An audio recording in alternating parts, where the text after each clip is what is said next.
It's now time for the Sit Down with Don Tony. The Sit Down, where Don Tony talks one-on-one with his followers. What are you looking at? About the world of pro wrestling, pop culture, and so much more. The Sit Down with Don Tony. And now, your host, Don Tony.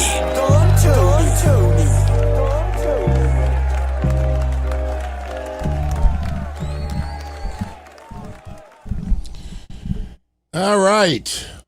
May 31st, 2026, the last day of May.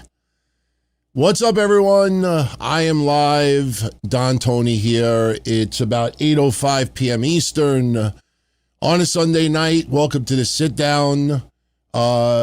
Pretty wild past 24 hours between AAA and the mask versus mask match, which you probably say to yourself, why was this not on a pay-per-view?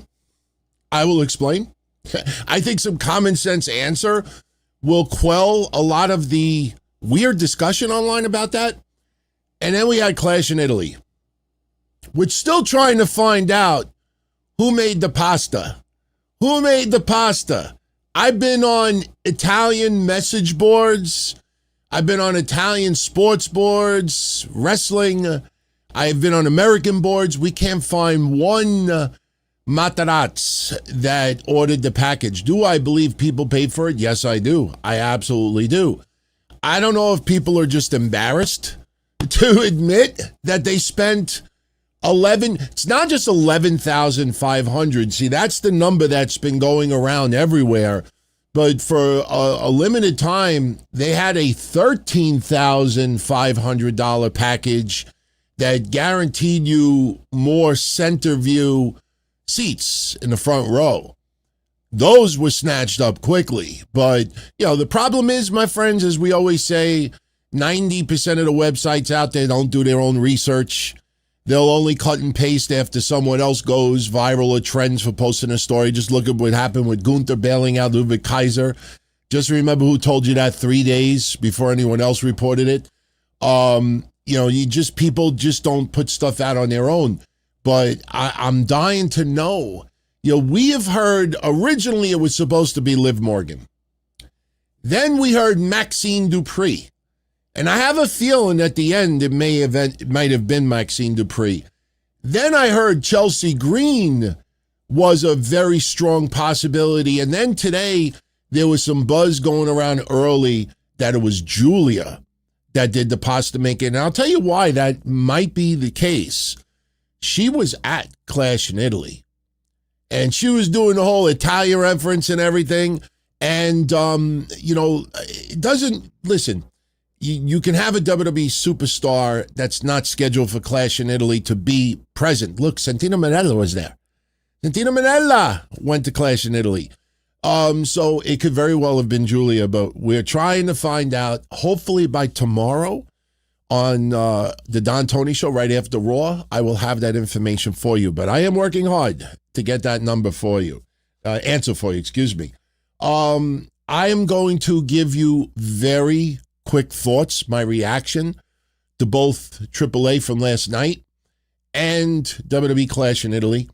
Tomorrow, don't forget, right after Raw, I will be live for your normal weekly edition of the Don Tony Show. We'll also recap Raw. We'll get into more wrestling news. What we will also get into on this show are the brackets that have been revealed for the King of the Ring and the Queen of the Ring tournaments.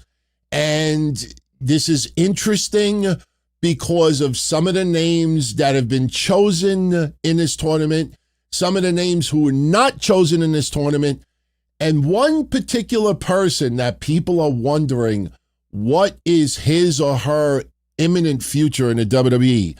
So which do you want me to get into first? Quick thoughts about AAA Mask versus Mask, quick thoughts about Clash in Italy, or do we discuss the King and the Queen of the Ring brackets? Now, don't forget, King and Queen of the Ring is going to culminate at Night of Champions in Saudi Arabia, the end of June. And then the winner of those tournaments will get a women's championship title match at SummerSlam. So let's, everybody who is live, just post quickly.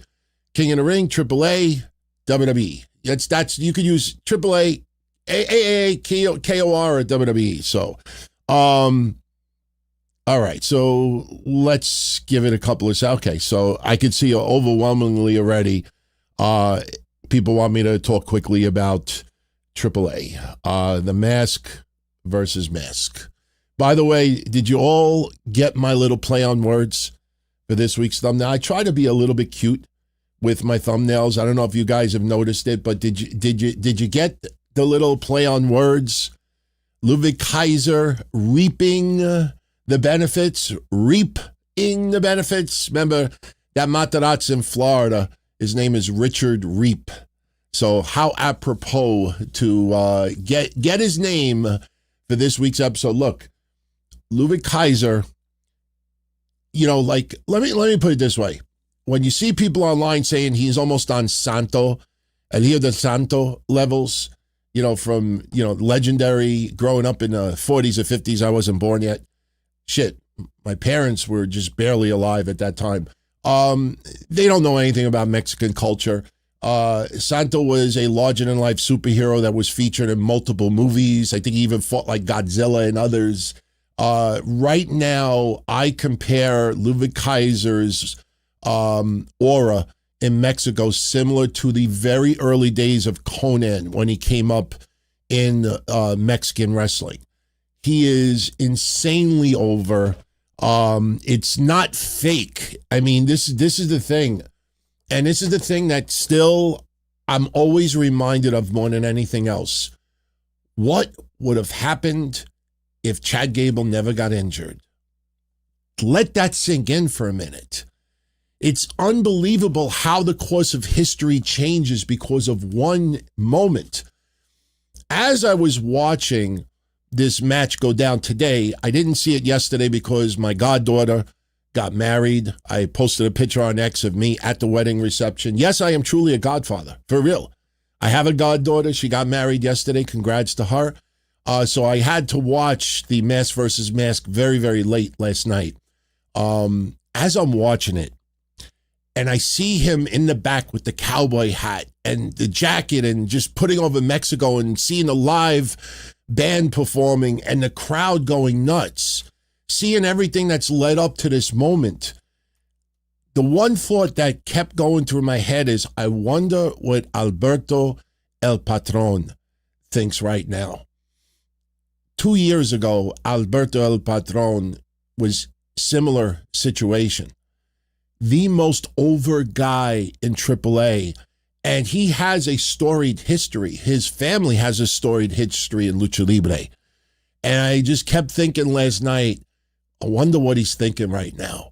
I wonder how many people that are hardcore Lucha Libre fans that spit on the fact that Chad Gable and Ludwig Kaiser, two guys that probably were never a fan of Lucha Libre for the most part growing up, suddenly throw a mask on, wrestle in Mexico, and suddenly are the hottest thing going on in Mexico. The hottest thing by far. I mean, I wonder how some people feel about that. Now, for the whack jobs outside of Mexico, with all due respect, none of them are tuning into these shows, but they don't matter. The people that are like, wow, two non-Mexicans getting over, just take that and replace Mexico with any other country, and then you realize how stupid these people come across. We've had tons of American wrestlers from Terry Funk to Stan Hansen and everybody else go to a different country and become larger-than-life beloved. Why? Because they put a mask on. They respected the mask. All right. We've had people with different. One thing about Lucha Libre, I never knew that you had to have pure Mexican blood in your body. This isn't like the Italian mafia, that if you are not 100% Italian, you can't be, can't be made. This is not the way it is. All right. These guys, it started out as sarcasm. Chad Gable started out clearly as sarcasm, but as he got injured and Kaiser took over, he embraced it. He loved it. He fell in love with it. It saved his job, probably. He met the love of his life as of right now, Andrea Bozzarte. All right.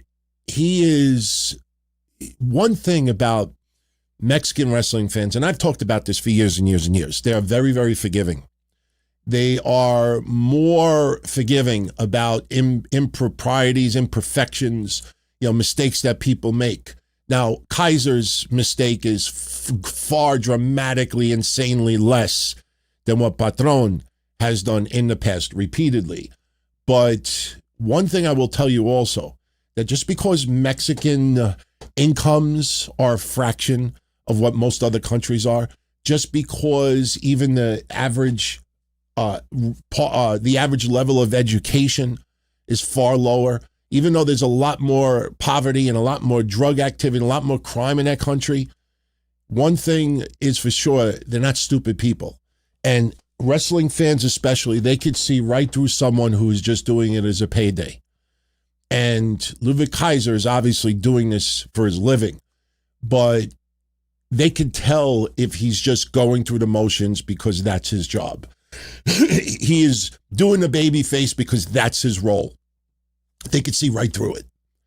And that's why the Mexican wrestling fans fell in love with him. It's authentic. It's real. He got embraced. You do have people that will go to a different country and fall in love with that country and make it their own. And that's what we have witnessed. And the most amazing thing about it is Ludwig fucking Kaiser, Chad fucking Gable can work their asses off. This is not just comedy. Hey, how you doing? Well, I'm going to do Italian if I do that. This is not just like people that aren't very, very good in the ring, but they put a little gimmick on and a little bit under a mask, like a little Doink the Clown. That's not the case. These guys could work their ass off. And that match yesterday, match of the year candidate, I praise WWE. Of everything I've seen this weekend, including Clash of Italy, I praise WWE for one thing, and one thing only, and that is that they're allowing the Lucha Libre to be what it is, not remove the blood, because that's what WWE standards are. They were showing it on their social media last night. It is strategic that it airs later in the evening. So, today you will see a lot of things in black and white for sure because of the blood that's involved, but they are allowing AAA to keep its core. It is interesting to see how much of a WWE influence it has right now. Undertaker, I got news for you. I'm going to say something that some of you might get pissed off at. Is Undertaker the Booker of the Year? No, I don't think so. Not by a long shot. And, look what he's doing with AAA. Yeah. If you really dissect it further, it's Dominic Mysterio, it's El Grande Americano, and everybody else. All right. A lot of those wrestlers there from Mr. Iguana and Psycho Clown and La Parka and everybody else were doing their thing just fine. All right. I'm not criticizing The Undertaker, but what I will say about The Undertaker, he's old school. And he's allowing the old school mentality to come through in a very corporate wrestling world that is limited, even to an extent with TNA. You had the controversy where they were removing blood and this and that, and oh no, that's not true. And okay, all right. It became not true because people were in an uproar over it. You use it when necessary. Undertaker is very, very old school. And Undertaker has always been very, very old school. And he's allowed to use that old school mentality in AAA, and WWE is not stopping it. Right now, the future could be much different, but I will praise him for. He's allowed to do more. And people say to me all the time, hey, DT, if I could change one thing in the WWE, would it be? If I could change one thing in AEW, what would it be? If I could change one thing here. One of the things that I think WWE really I wish would change is be a little bit more old school.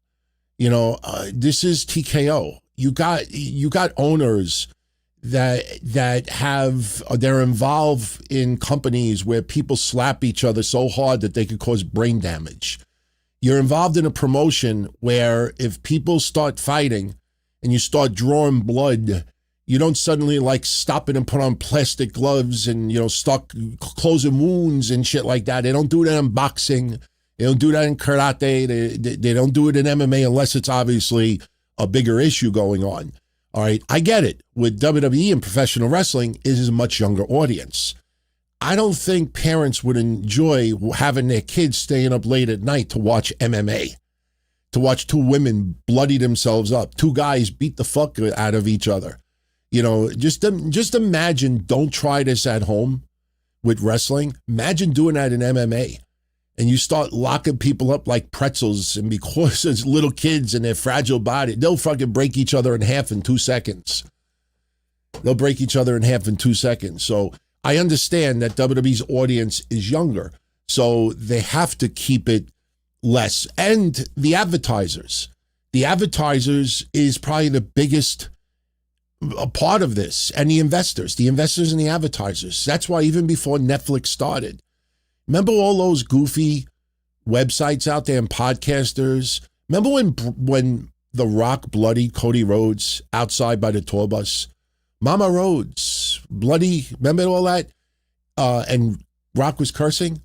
Even some of my friends out there, you go back to that time, that week, and just search YouTube, and you will see the biggest of the biggest podcasters proclaiming that the Attitude Era is back. The TV-14 is back, that the PG era is gone, that Netflix and TKO is finally going to give us more attitude. And me and Kev, God rest his soul, and others, we were the first ones to laugh at it. Like, what are you talking about? Do you understand anything about business? You have to answer to advertisers. You have to answer to investors. You have to answer to a higher authority. Not Vince, but a higher authority. And you don't answer to the World Wide Web, the IWC. You don't answer to, the streamers. You have to answer to the people who actually put the crazy money in your pockets and in your company. And we never for once ever thought WWE was bringing. We always said the same thing. Think it's going to be business as usual, because you're not going to alienate a shitload of advertisers. Let me put it this way. Especially after that, they had to change a women's tournament to the Mae Young Classic simply because a fucking company didn't like Fabulous Moolah because of a Dark Side of the Ring overly exaggerated episode that came out. You understand that, it's what you're seeing is ridiculous. So now I get why WWE has to be more corporate than UFC and TKO in their mindset, but that doesn't mean that AAA has to also be it. And I praise WWE for allowing AAA to be AAA, because at the end of the day, AAA could be the true alternative to what you want with WWE. I mean, it's going to be on a lower scale. AAA will never exceed AEW. All right, AAA is a regional, a niche in professional wrestling. It always will be. Doesn't mean you can't get a shitload of more people to tune into it. All right, but it's always going to be a regional niche thing. It has to be, because if it starts to bleed into WWE corporate, there goes a lot of what you saw last night. That's why. It can never be on that level. But if you please, see, this is the thing. It's kind of like if you have a restaurant and you offer one type of food and you're good at it, but there's other alternatives out there. And you're like, okay, I'm very, very limited with this. And because of the presentation, I have to do this and I have to do that. And it has to be watered down a little bit. And then because of the cost and, overhead, I got to spend more money and I got to raise prices. And you start really causing a lot of your customers to consider cheaper options, to consider other options, maybe want a little bit more diversity. So what happens? Okay, let me open a second restaurant, but this will be almost the opposite of what my other restaurant will be. Over there, you had to wear, collared shirt, no slip-ons, no fucking shorts. Here, you could be a little bit more casual. You could come in with a fucking Dogfather hat. You come in wearing a t-shirt. You can be a little bit more relaxed. And then you try to get a little happy medium between the two. But if one starts to replace the other, there goes your base again. Mexican wrestling fans would never embrace a dramatically watered down version of AAA. If they wanted that, then they would be hardcore WWE fans. The reason why they have the following of AAA is because of the style and presentation that is given. It's not simply because people wear masks. So one last thing in closing. These two guys put on a match of the year yesterday. It told a story. It made you believe that these two guys truly give a fuck about the mask, care about the culture, care about everything that they were doing. Not only that, one thing, going back to the early 2000s when Kevin and I first started doing shows together, even with Joey and everybody else with Minority Report, one of the biggest complaints that we would be so outspoken about is like you would have like a really bloody, just like, I use like, for just general example, Triple H, Shawn Michaels. All right, Triple H attacks Shawn Michaels, bleeding, or Ric Flair bleeding, black, they have to, so much blood, they got to make it black and white on TV, this and that. I'm going to kill you at such pay-per-view. I'm going to beat your ass. I'm going to kill you. I'm going to put you back every time. I'm going to do it, blah, blah, blah, blah, blah, blah, blah. And then finally, they get a hold of each other in the ring. And the first thing they do is a collar and elbow tie-up or a headlock. And I can't tell you how many times back in the day we would see that, and it's like, okay, that's it. The match is not even 20 seconds in, and you got so much hatred for someone that the first thing you decide to do is lock up or do a headlock. Are you kidding me? So the thing is, yesterday, it felt like two people that truly, everything that led up to this point was let out in that ring and did everything they could. No limitations to time. I'm sure some limitations, but they let them do what they needed to do. The official match time was 33 minutes and 20 seconds. And it was obviously Ludwig Kaiser getting the victory on Chad Gable. And this is a match of the year candidate. It's not just the quality of the match. It's not just the moves that we saw, but it's the emotion. It is how much people have bought into it. I personally, listen, I don't do Meltzer ratings. I respect them. I don't agree with a lot of them. But if any of you out there that are into match ratings, if there was a match in AAA that should get 6 stars, it should be that one. And you know why I say that? Because who would have ever thought that it would be Chad Gable and Ludwig Kaiser to pull off not just the match they did yesterday, but winning over the emotion of Mexican wrestling fans. That emotion, whether it's Gable getting insane heel heat or Kaiser becoming a hero. Like Dave Meltzer has always said, oh, he gives sometimes 6 stars and this and that because it went over and beyond what he even, anticipated it could be. The fact that these two guys won this country over as far as Lucha Libre Mexican wrestling fans and the eyes of the non-Mexican wrestling fan base. Because even last night when I was at the reception and checking out X and monitoring feedback from the show, most people that I saw commenting, they don't watch AAA on a regular basis. I can't tell you how many watch-alongs I saw yesterday. The pretty faces out there that do the watch-alongs, but usually it's just for WWE and AEW. And then suddenly, there's all these watch-alongs for AAA. That's when you know you did something right. I'm not criticizing anybody that covered it yesterday. That's when you know you did something right, and it delivered far beyond, I think, anybody expected. And I love the fact that after everything was said and done, that crowd in unison was cheering, "Thank you, Gable. Thank you, Gable."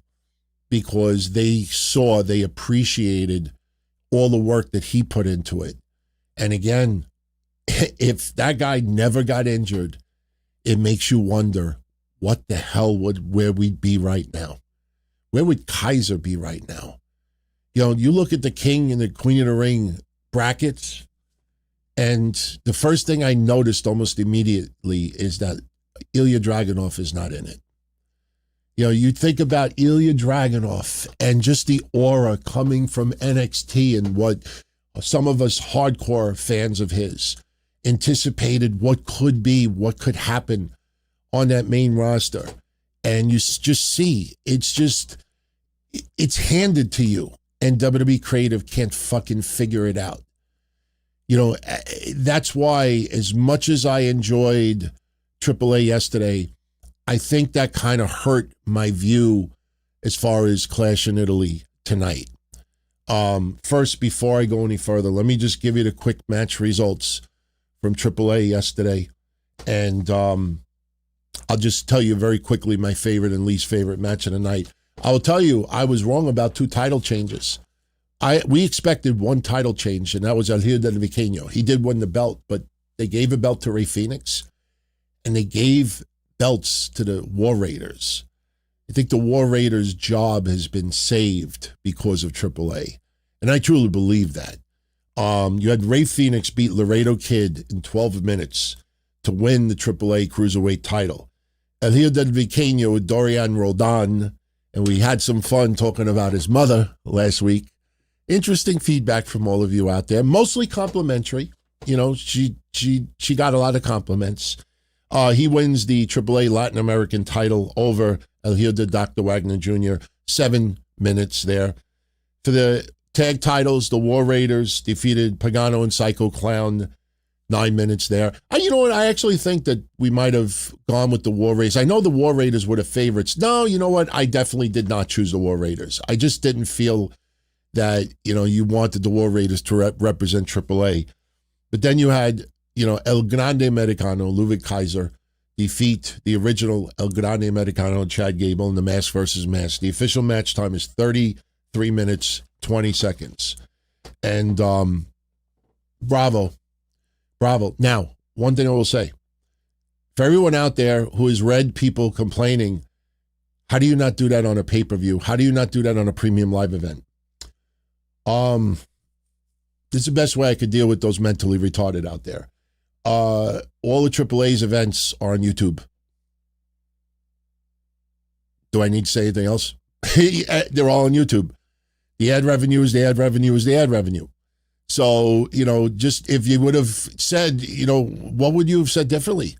Premium live event? It still would have aired on YouTube. There was no difference. This is for their weekly TV show. Doesn't matter. This was awesome. And how cool is it? You could have that much blood on a regular weekly TV show. You know, so Facebook too. Yes, you're right, Cody. Facebook also. Definitely enjoyed. I'll tell you this much. The War Raiders, that match was felt too much like a WWE match. That's probably my least favorite match of last night. Favorite is obviously the Mask versus Mask. And again, match of the year candidate. Definitely deserves being in the top 5. We'll see, you know, what goes on for the second part of this year to see what could surpass it, but it's definitely up there. Definitely up there. So, and honestly, again, I respect the Meltzer ratings. I know everybody kind of like talks about his. If he doesn't give that 5 stars, I don't know. There's something wrong with him. I think somebody needs to go to his house and start giving him IVs with some nutrients in it, not just water. So, all right. I'll get into Clash in Italy. We'll be very, very quick about it. And then we'll get into the brackets for King and Queen of the Ring. And then we will get into your questions and we will get out of here.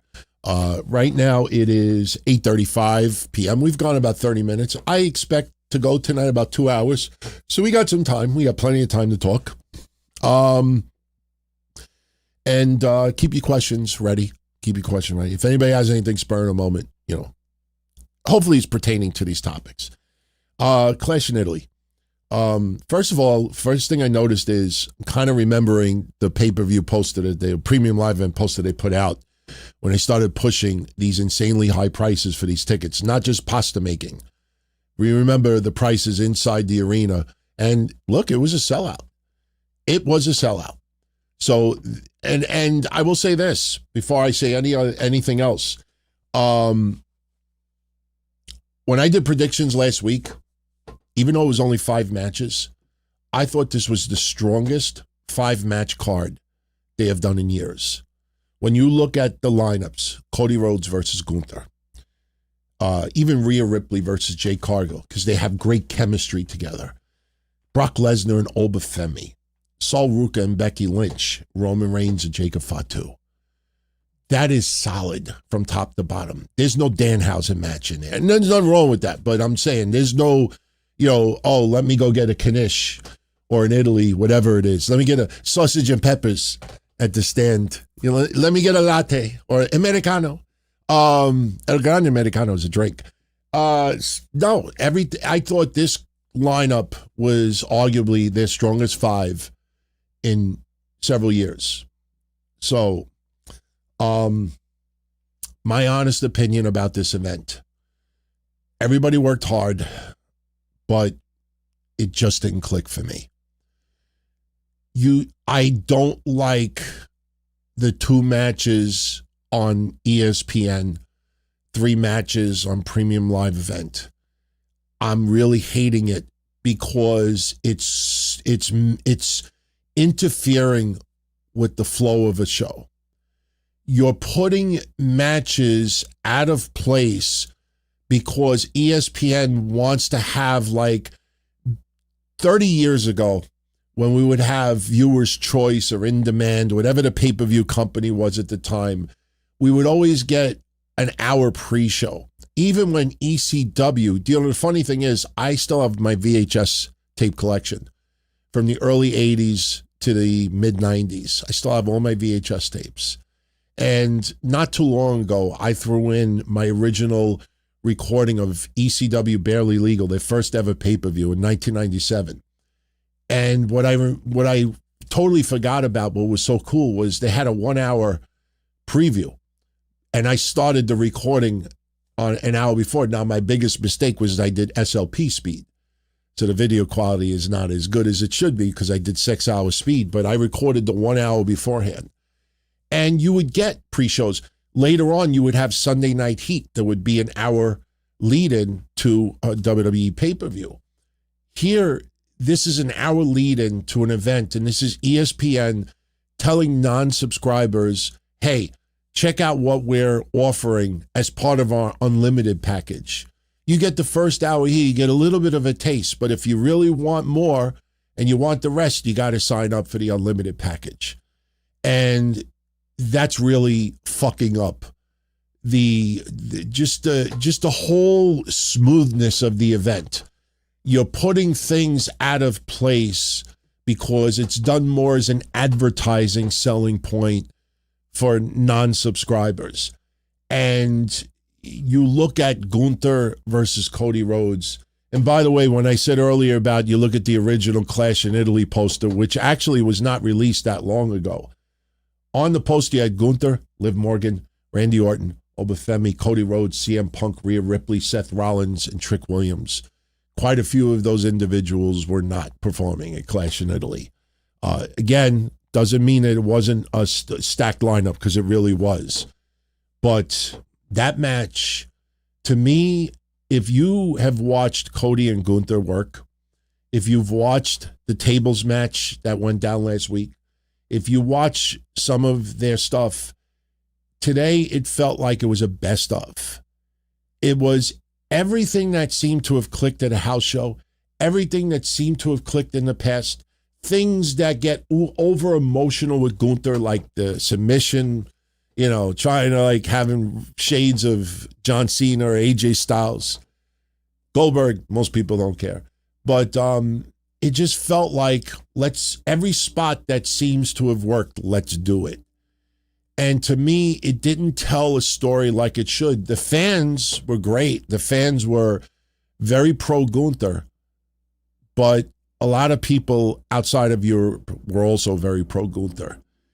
In my honest opinion, and this is an outdated reference, I don't expect a lot of people to understand it, but I will tell it to you anyway, because some of you will understand why I say it, and some of you ever want to, if you ever experienced this person wrestling in the 80s, you'll see it too. Cody Rhodes in 2026, as of right now, gives me Bob Backlund 1983 vibes. All right. I was a huge Backlund fan back in the day. I went to events. Before the WWE Network ever debuted, a lot of you have heard me say this. There's a synopsis or two out there on old episodes. When we heard rumors of the WWE Network and they were going to have their old school section, I said, I got to see Bob Backlund versus Stan Hansen in a cage. I said it repeatedly on the shows. I hope to God they put that match back on, because I just remember how loud, as he started getting near the edge of the cage, and how loud the decibels just gradually went up, and it was not piped in. And when he escaped, you couldn't believe how loud that building was. And then lo and behold, they relaunched the WWE Network, and what's the first fucking match they put on old school? Stan Hansen versus Bob Backlund. To this day, I have people saying to me, they fucking heard what you guys said. Maybe they did, because at that time, you didn't have 80,000 wrestling shows like you do now. When we started doing the shows, you could count it on one hand or two hands how many shows were out there. Very, very, very, very few. Here's the problem. I was a Backlund fan since 1979.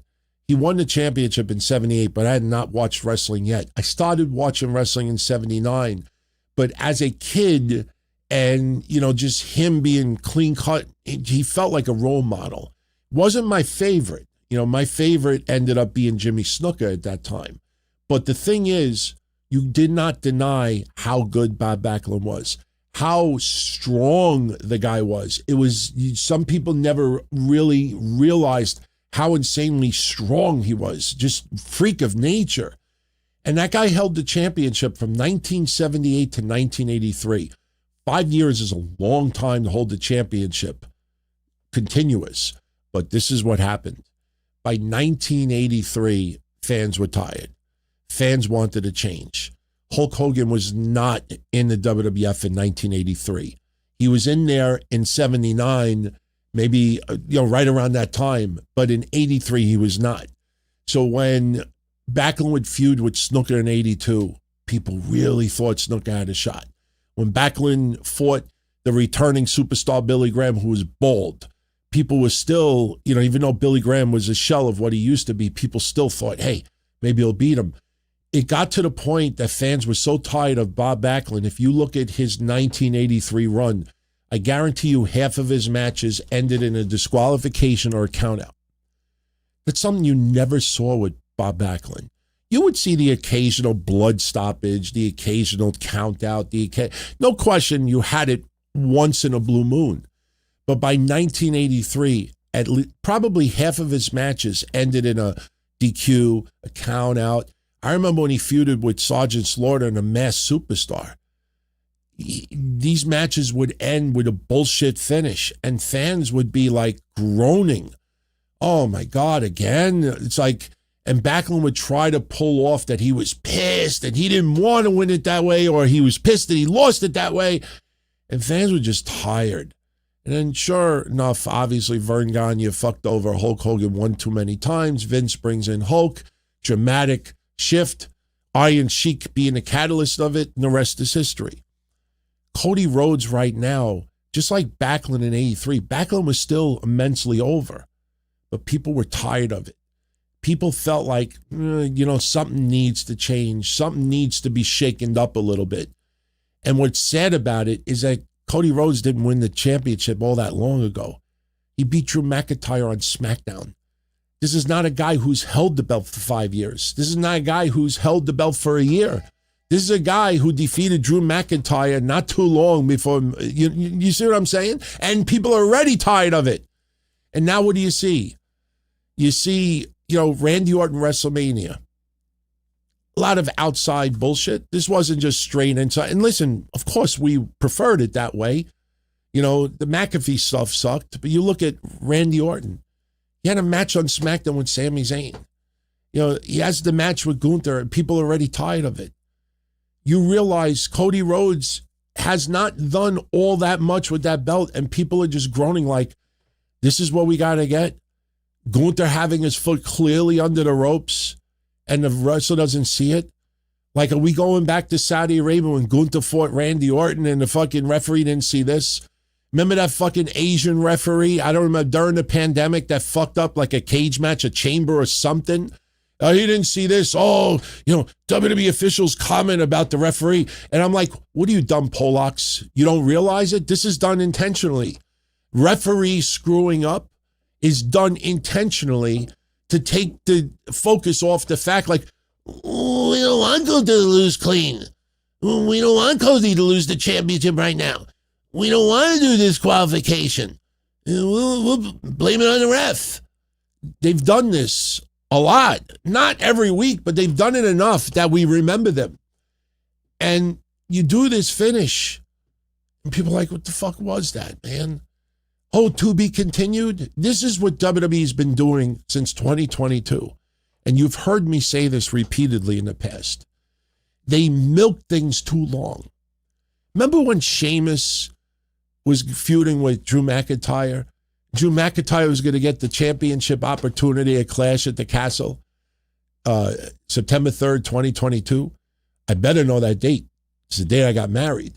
All right. Remember when Drew McIntyre, clear cut, look, they're going to be in you're going to be in his hometown.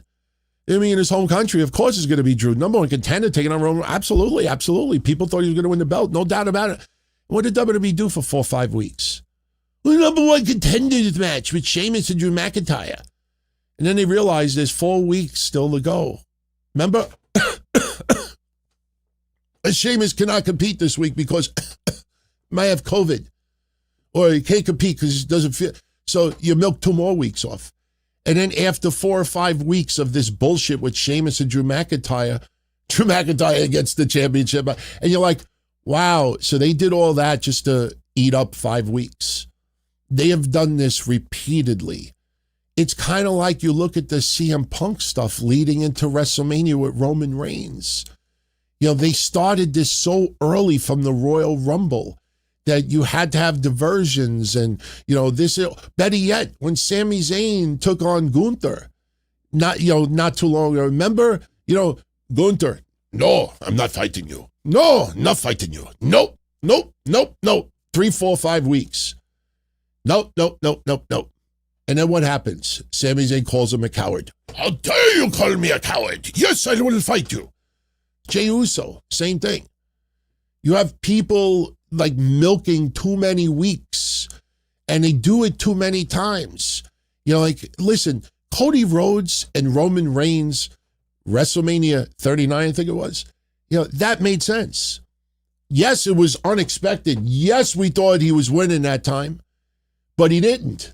And they were like, holy shit, we're going to have to wait another year. But they did the Dusty. They had everything Dusty. All the mannerisms of Cody Rhodes leading up to the rematch at WrestleMania. When he's in the back with Byron Saxton. Byron, why are we back here? Let me go to the ring so I can address everybody in person live. That's the respectful thing to do. Little things that many of you would not realize because you're younger. This is what Dusty used to do. For a year and a half, they were doing the Dusty. Everything about Cody, going to his hometown. If I don't win that championship at WrestleMania 40, I do not deserve to ever perform in front of you ever again. I will not disappoint you. I will not do it. Just everything he was doing was Dusty. And then you have people trying to convince me that Dwayne, unhinged on a steroid binge, just decides to show up and say, nope, fuck your year and a half Dusty build. Fuck your story. They did the fucking the Netflix documentary or A&E documentary on Dusty Rhodes and Cody Rhodes and all this other stuff. It's strategically done at a time because they wanted you to put the two together. All the Dusty references, the emotions, the putting up the graphics, I never cared about your father. Your father didn't care about you and all this stuff. And then Rock is just going to walk in and say, fuck your story. I'm going to win the championship. And then I got to go do the MMA movie, so I'm going to have to surrender it. You do a tournament. Then you can finish it. Yeah, that's all right. Take a year and a half. It's like building a house for a year and a half. And you're building it and you're using the same foundation as your father's house. And you're building and building and building. And a year and a half comes in and someone says, nah, fuck the foundation. Now, we're going to build it my way. And after I build it, you can knock it down and build it every way you want. It was so dumb at the time. And people got angry at Kevin and I because we were right. That's the weirdest thing about it. So leading up until now, you have Cody Rhodes holding this championship in a very, very small amount of time, and people are already tired of it. The SmackDown rating is like 1.1 million viewers. 2 months ago, it was 1.6 million, 1.7 million. Yes, it's the road to WrestleMania. But now you have Gunther on that show. You have a lot of the same participants on that show. You're not going to say to me that because Jacob Fatu is on Raw now, 500,000 fans decided, I'm not even going to watch Raw. Because Raw is the same ratings even before Roman Reigns returned. Where did these people go? They got into the WrestleMania frame of mind. The only person that truly is absent, that people are missing, that I don't think would generate another 500,000 views, that's Randy Orton. It's the only person missing right now from a bunch of months ago that they were getting decent numbers. But that brand is so stale. And Cody Rhodes is just like his father, probably better chasing the title than being the champion right now. Because you don't have a plethora of main eventers where you can have even betting odds. This past weekend's betting odds were 50-50 or 51-49 in favor of Cody. You don't rarely ever get a world championship match where the odds are even. This was very, very rare. Most of the time, even when Roman Reigns, his entire historic run, 99% of the time, he was an overwhelming favorite. People had to convince themselves otherwise just to try to liven it up a little bit. Case in point, Elimination Chamber, Sami Zayn in Canada. You have people out there, it's in Canada. Sammy's got to finish his story. I absolutely could see Sammy beating Roman Reigns. Yeah, I'm going to go and say, what are you, nuts? That was the closest anybody ever got with Roman Reigns, outside of Cody Rhodes, the first WrestleMania. All of his other victorious retentions, from his, and I have something to say about Roman Reigns today. Smoke and mirrors ain't going to work anymore. I'm sorry. I don't know if Samoans ever fucking had mirrors growing up back in the day, but maybe they lit fires and cooked their dead animals along the fire. I don't know if they had mirrors when they were, maybe that's why they're all fat like me. They didn't have mirrors back in the day to look in the mirror like, oh shit, I looked morbidly obese. Like you look at, well, how come so many Samoans from back in the day, their hips are as big as a car? It's like my father used to say when I was a kid and I was getting heavy, my father used to say, why don't you stop eating that shit? Dad, I'm not eating a lot of stuff. What are you getting fat because of the air? So my father used to say to me, I swear on my family, my father said, what are you getting fat because of the air? You have some type of disorder that we don't know about? And he was right. You see, so you don't get fat because of the air. So there's a lot of smoke and mirrors going down right now before our very eyes. And Roman Reigns said something today involving Royce Keys and LA Knight that angered me. And I will tell you why in a moment. So, anyway, so I'm not going to give positive reviews simply because you want a positive review. I thought Clash in Italy was a good event. But for the level of matches that they put on there and the premium pricing that they commanded, I don't care about the pricing. If there's a ton of Italians out there that fucking spent 3 months worth of pay, because I do know what the income is around there, because I do have relatives in Italy. You want to spend 3 months worth of your salary to dump it on what you saw today, fine. If you're regretting, there's an old saying, fool me once, shame on you. Fool me twice, shame on me. For the level of card and hype, this under-delivered big time. Cody versus Gunther was tremendous. Then you had to do that bullshit finish because you want to continue this further. Gunther, you could see it. He's going to go to Nick Aldis. The referee didn't see. I have my foot under the ropes. That's not how it should be. And Nick Aldis, because of who he is, he'll agree. And Cody Rhodes, because he is the quintessential professional, this and that. Hey, it's not my fault the referee didn't see it.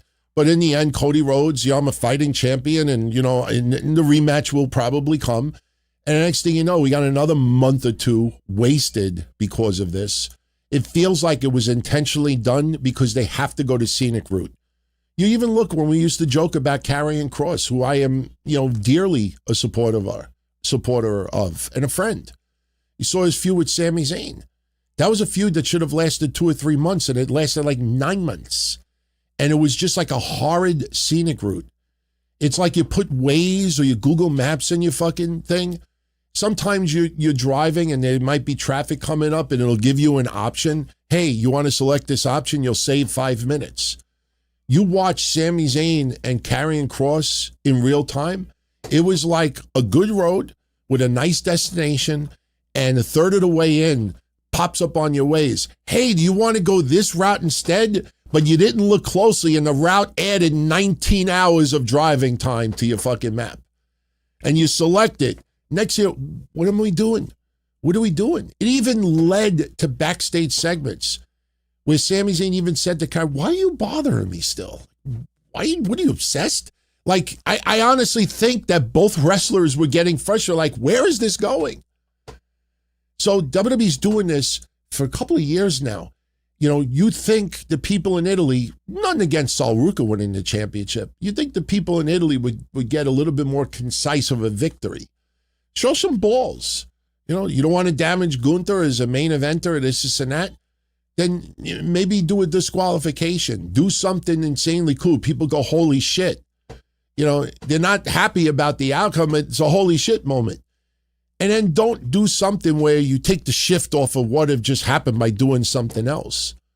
So it was a great match. The finish fucked it up. And the finish was done like, no. We're not finishing this story in Italy.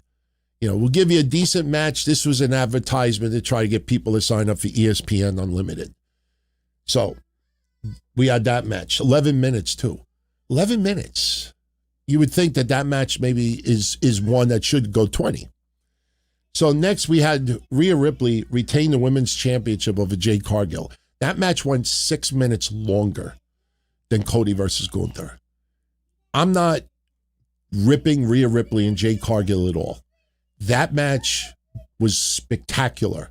For them, to me, Jade Cargill has great chemistry with Rhea Ripley. Jade Cargill still has more work to do. Work is never done, but she has definitely put in the work, and you're now starting to see the results of it.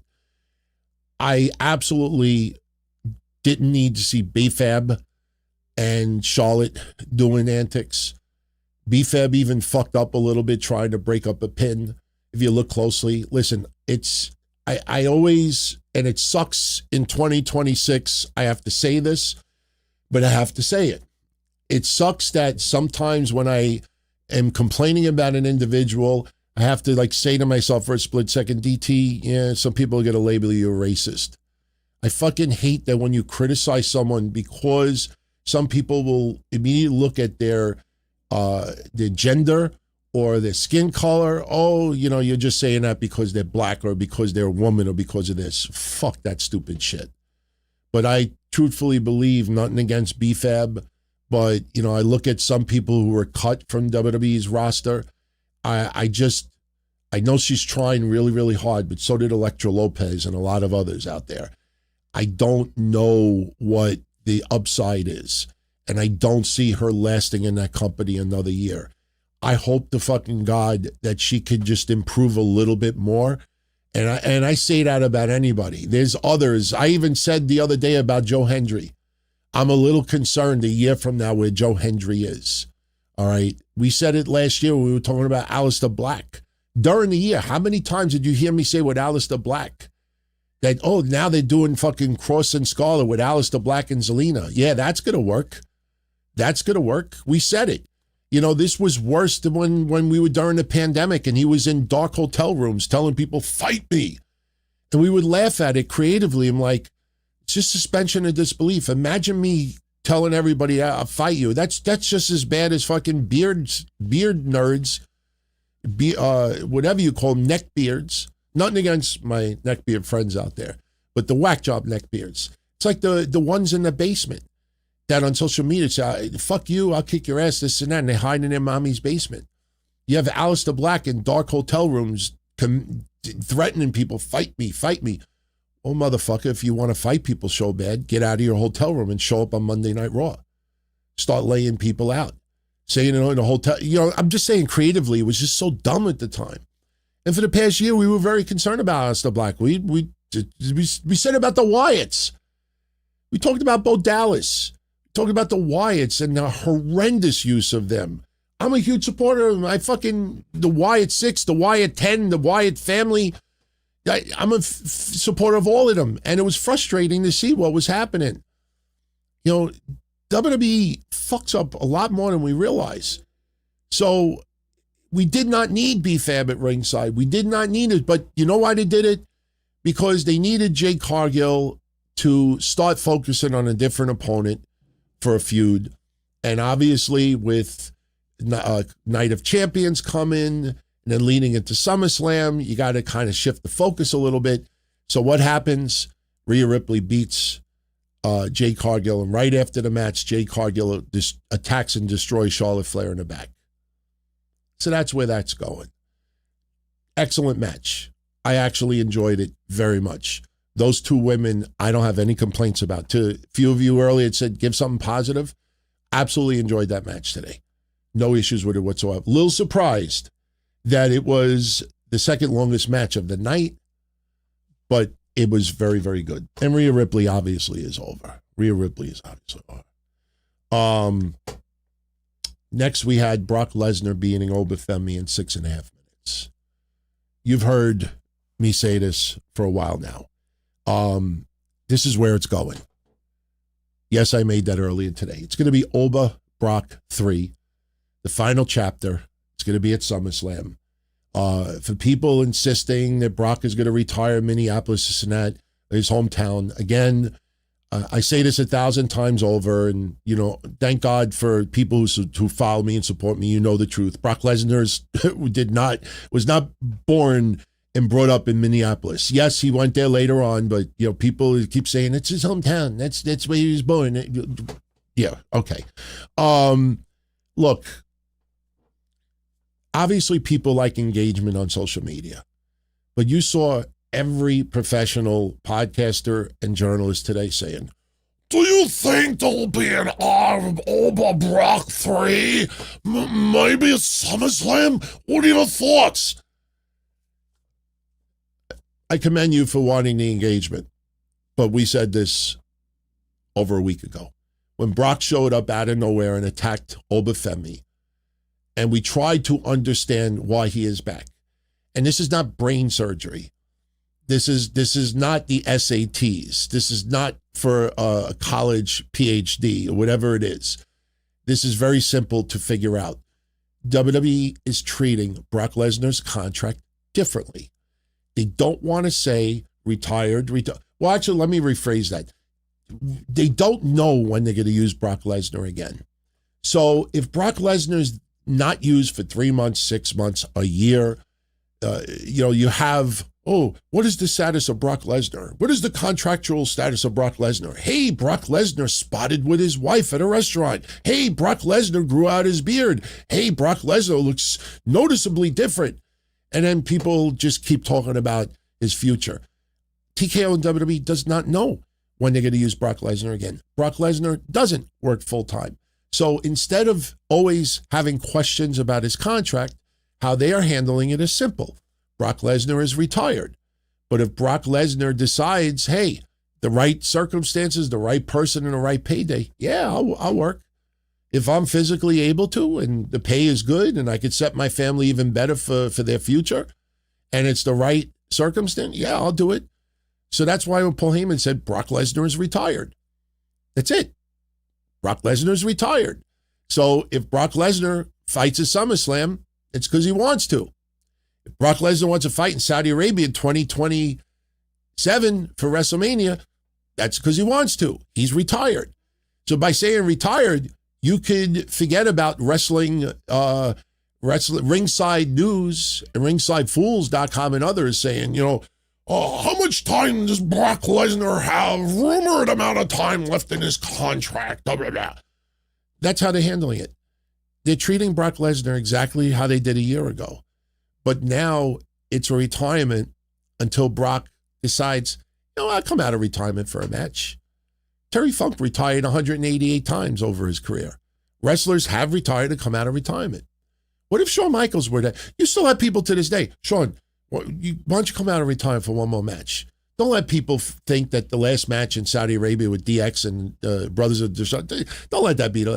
And Shawn Michaels, maybe I do have one last match in me. You look at Ric Flair, I think I still have one last match in me. People that are retired will come out of retirement more than one time. That's all this is. It's not in reinventing the wheel. So with Brock Lesnar, it's simple. Brock Lesnar, I am convinced there was a contractual thing that happened leading into WrestleMania. Io Sky does not decide one day, let me tweet challenge to Asuka without WWE okaying it. And then she tweets it. And then they call her, Io, what the fuck are you doing? You don't have a match with me. Take that down. What are you, stupid? Why do you post that? Oh, no, I thought to get to it. No, you thought wrong. No, I don't think Io was stupid, and I don't think Io went into business for herself.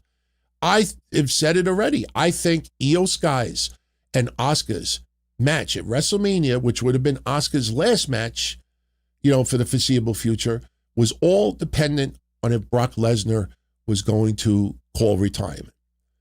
And when Brock Lesnar, they realized that this guy was going to take his shoes off and not his socks, but leave it in the ring. No, we can't have two people take their gear off. We can't have two people retire that event. It's either Brock or Asuka, but not both.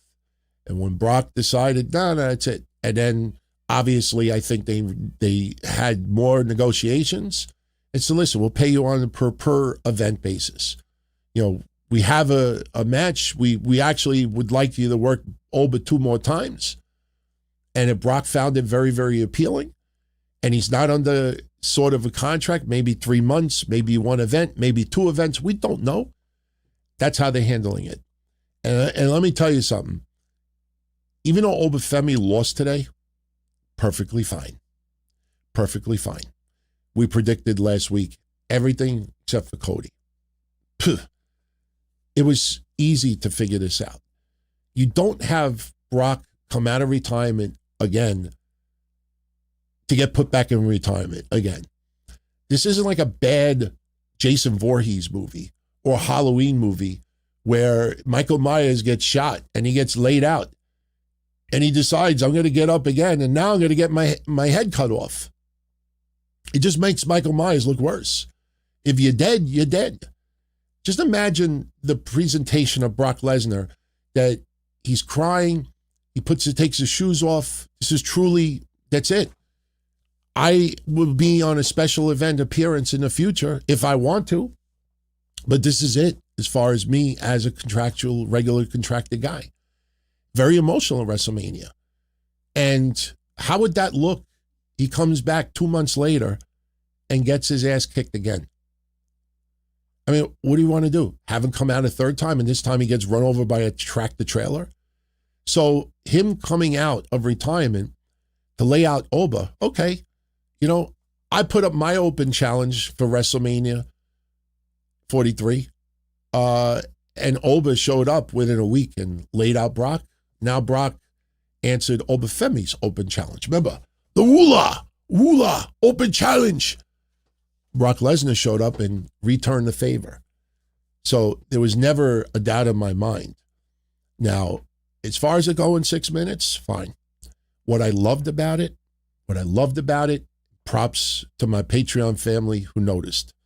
One of the bonus questions that we had on our predictions contest for Patreon and on YouTube was, how many F5s does Brock give Obafemi? Not Suplex City. Because when we talked about Brock Lesnar and Obafemi, Suplex City is kid shit. No, F5s is 10 times worse. Would you rather be taking a Suplex City, or would you rather have an F5? Suplex City, okay, that sucks. F5 is devastation. One of our bonus questions was, how many F5s does Brock Lesnar give? Because we thought that Oba was going to take a lot of F5s. He took 7. Took 7 F5s for him to finally go down. Everybody's invincible. Everybody's mortal, I should say.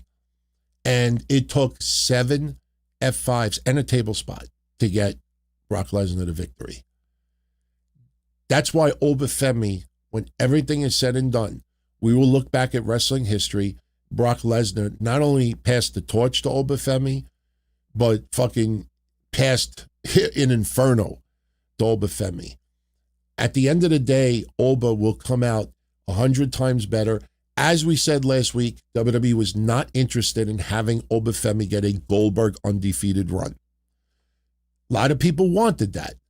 A lot of people, their thoughts were clouded because of what they wanted.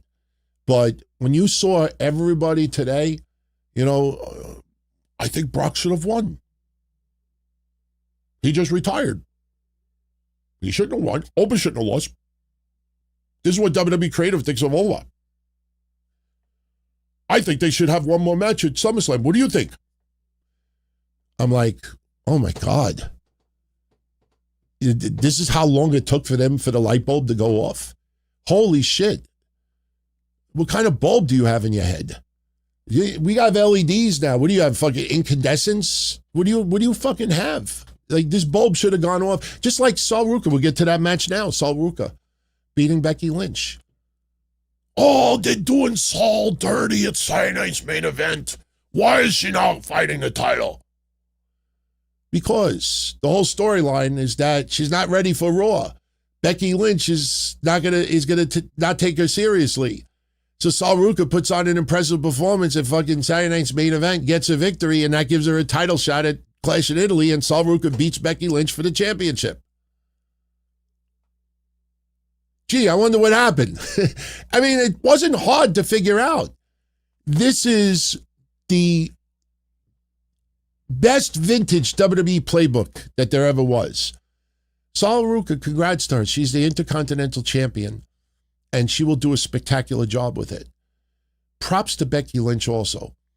And I didn't want to say this, but I'm going to say it anyway. Brian Alvarez, Dave Meltzer, you should really examine who writes for Wrestling Observer. I mean, I'm not trying to pitch for a job, but I don't know if you maybe have like a Make-A-Wish section that anybody, that has some type of a disability, like, gets an opportunity to write on your website. Because I saw in big bold letters today, everybody, and this is why, when you say something or you write something, everybody copies it. So not only do I have to read it once, a dumb article, I got to read it 50 times because every other website copies it. Becky Lynch breaks an unfortunate record at Clash in Italy. Ooh, I wonder what that was. And I'm thinking to myself, well, she obviously lost, so if they're going to focus on her losing, she's building the people of tomorrow, like Tiffany Stratton, even helping AJ Lee when she returned, and now Sol Ruka. Like, Becky Lynch is elevating people. Even in her defeats, this is what she's doing. That's why I honestly think Becky Lynch is the greatest in the last 20, 30 years. I've said that numerous times, even before fucking Sports Illustrated and wherever else said it. I think her actions and her unselfishness show that. So I go click on the article. You want to know what the unfortunate record that Becky Lynch broke? She is the shortest reigning women's Intercontinental Champion.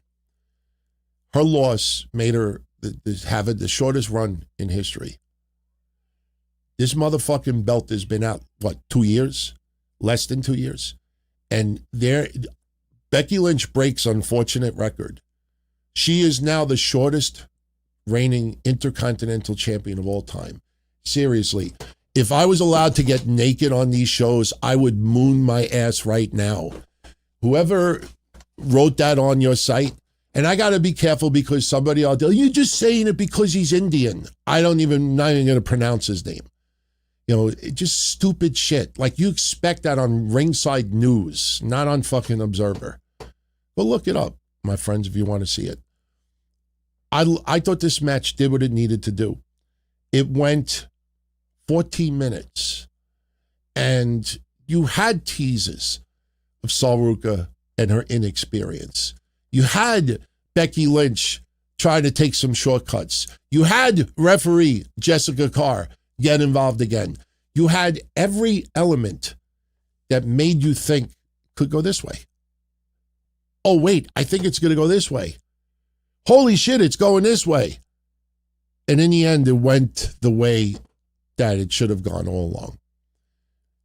Exactly how we thought this would end up, it has. And we called that before Saturday night's main event. The Saturday night's main event predictions, our prediction was Becky Lynch would win. Sol Ruca would win at Saturday night's main event, then get a title shot in Clash in Italy, then beat Becky Lynch for the title in Italy. And that's exactly what we got. And congrats to Sol Ruca on her victory, and props to Becky Lynch because she has now helped take Sol Ruca to the next level. And she's only been on that roster for a month. So I enjoyed that match too. Again, not everything was bad on this card, but there were aspects of matches that disappointed me. Had no issue with Brock and Oba. Had no issue with Rhea Ripley and Jade. Had no issue with Becky and Sol. So, Don Tony, why are you extremely disappointed if you just mentioned 60% of the matches and you enjoyed them tremendously? Because if I go to a 5-star restaurant and I'm paying top money to eat there, the appetizer, the soup, and the salad should not be the best things on the menu. The main course and the dessert should be the best things on the menu. And today, Gunther and Cody Rhodes could have been a classic. And they decided to turn it into a SmackDown match. And then you had Jacob Fatu and Roman Reigns, Tribal Combat. Match was great. They brawled all over the place. They brawled in the crowd. It felt like Tribal Combat. To me, out of the 3 Tribal Combats, this was my favorite. I enjoyed it tremendously. The problem is the storyline surrounding it. See, in AEW, and I'm not trying to compare the products, but I'll make a point.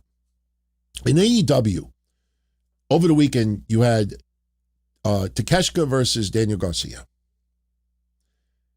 And it was an incredible match. I actually watched it online. I was somewhat bored at the wedding reception, so I did watch a lot of stuff. And the fans were chanting, "This is awesome." Crowd loved it. To me, it was random match put together for the most part. So my point is, you can have a match be awesome and kind of put together. Now, you don't expect a Roman Reigns title match to just be put together. My problem is everything that led up to this moment with Jacob Fatu's desperation, with his street aspect, his street aura about him, even the way he talks and his little remarks and this and that. I mean, it's all street. It's like California street, if anybody understands that. There's a New York street vibe that people have, and there's an East Coast vibe and there's a West Coast vibe. Back when XPW took over the ECW arena in 2002, I'll just tell you a little quick thing. When they had their first event, it was Hostile Takeover. That was the name of the event. They asked everybody for ideas. And the idea that I pitched at the time is, you should have East Coast versus West Coast. You think of some of the tragic killings from Biggie and others, you want to have East Coast versus West Coast. That's what it should have been. Instead, they kind of made it like ECW versus XPW. And you had other matches, mixed in as well. And it was fine. It was fine. But the thing is, there's a vibe that plays off on people who are from the hood, from the East Coast and from the West Coast. And Jacob Fatu is clearly West Coast. And that's fine. Jacob Fatu has had a legit hard life. And it comes off on his character. That's why people enjoy him. That's why people are into him and invested in him. And the one issue that I had about this match going into it is what happens to Jacob Fatu afterwards. And we got our answer. Roman Reigns retaining was never an issue, was never in doubt. This is one of those matches where you're not having the tribal chief come back for the whole summer, have him announced for big events, and then Jacob Fatu is the champion. This is not, like a bad movie of Rocky where Rocky just isn't prepared and Rocky loses the championship. And by the end of the movie, he gets it back.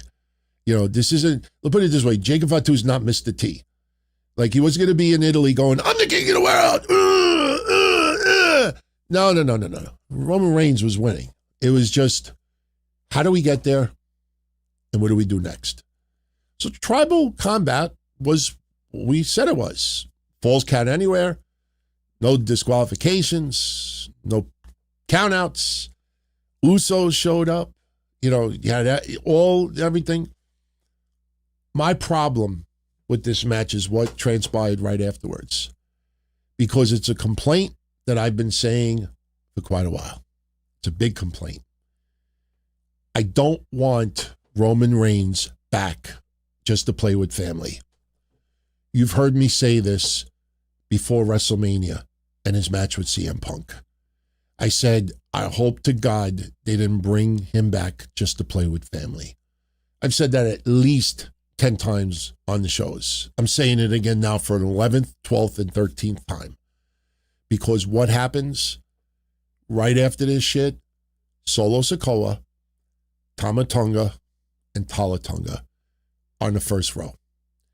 And they're staring at Roman Reigns and the Usos. And I'm like, motherfucker. You might as well take this chicken and shove it all the way up my ass so hard that the fucking beat comes out of my mouth. Because are we now going to do the storyline where it's the MFTs versus the OG bloodline? Jacob Fatu is in the middle. Put him on a fucking, do it like Judy Bagwell. Put him on a forklift. Are we going to get, which side is Jacob on? Is he MFT? Remember, Solo, I love you, Solo. Is Jacob going to embrace the... 1 month, 2 months, eat it in. And I'm like, fuck. Roman Reigns and all this shit about, I'm coming back and, I left off for 2 years. It sounds great.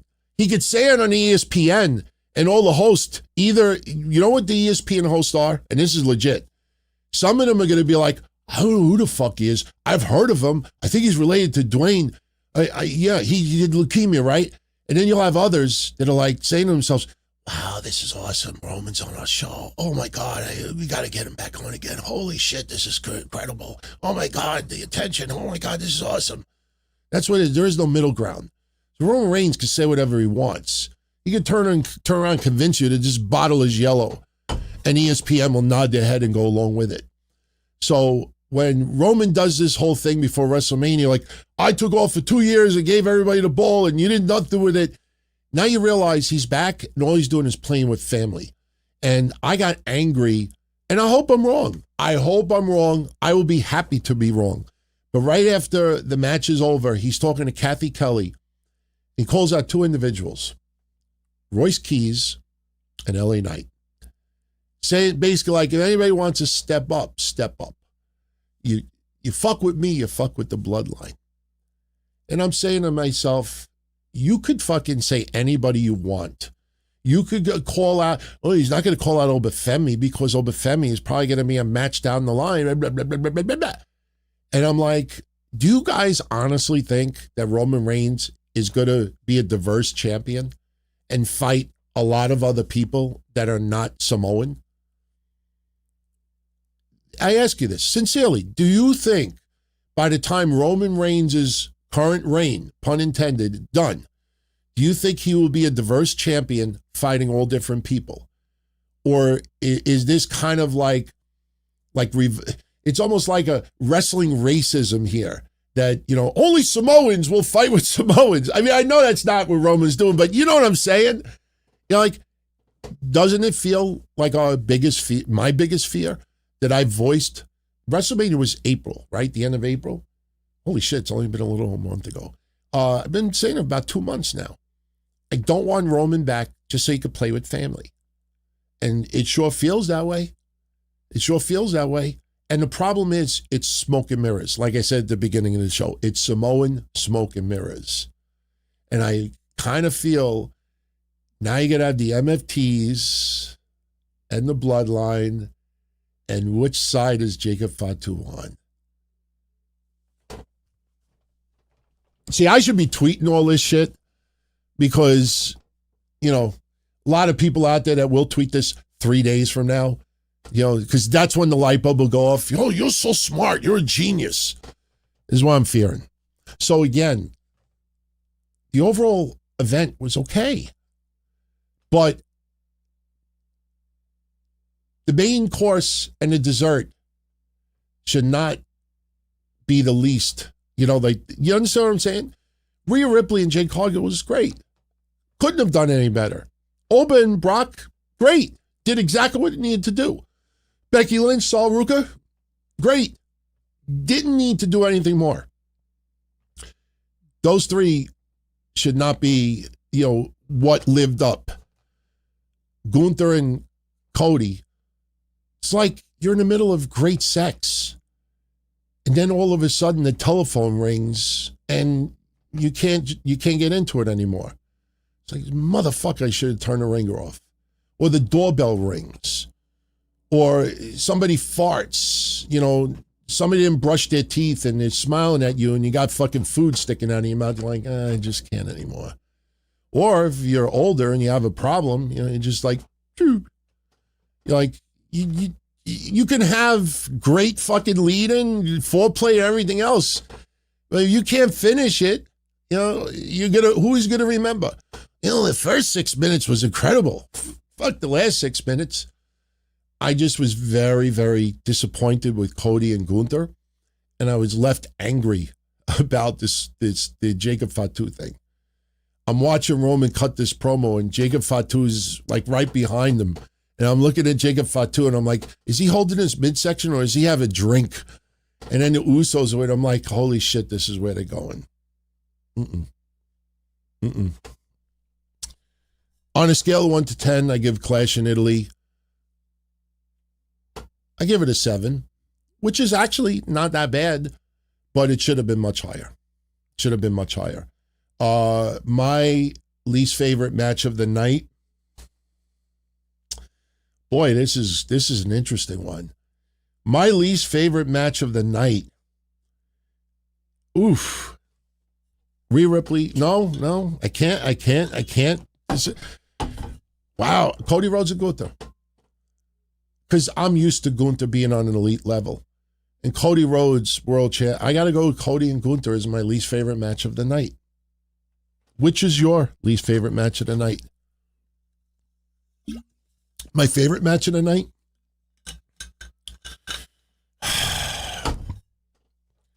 Brock and Oba. You know why?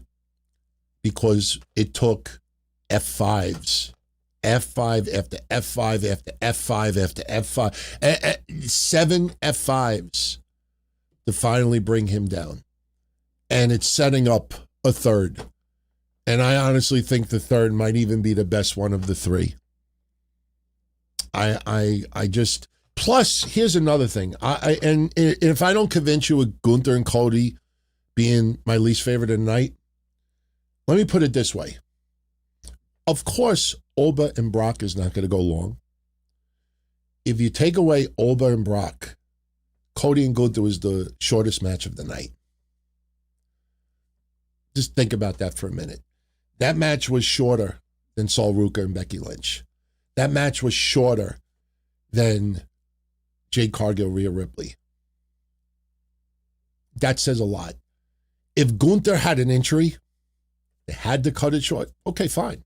I would look at this a little bit differently. But the two guys that should have had the second longest match of the night and have a better finish, when you give me 11 minutes of that, that's why I consider it the least favorite of the night. That's my least favorite match of the night. So, all right. Before we get into questions, let's quickly go over Night of Champions, King and Queen of the Ring. Okay, this is this is going to be interesting because there is some legitimate complaint about one person, at least on this card, and there's a little bit of concern on another. Again, this will take place at Night of Champions. Night of Champions in Saudi Arabia. The winner of the King of the Ring and the winner of the Queen of the Ring will get championship title matches at SummerSlam. Okay, that is very important to think about. So the first thing I will bring up is the men's side. And before we get into it, anybody noticed anything about these brackets? Because there was something about these brackets that people found quite interesting. No, not that Ilya is not on it. No, not that Ethan Page is not on it. But the one thing that people noticed immediately is that if you look, Raw wrestlers have a red box next to them.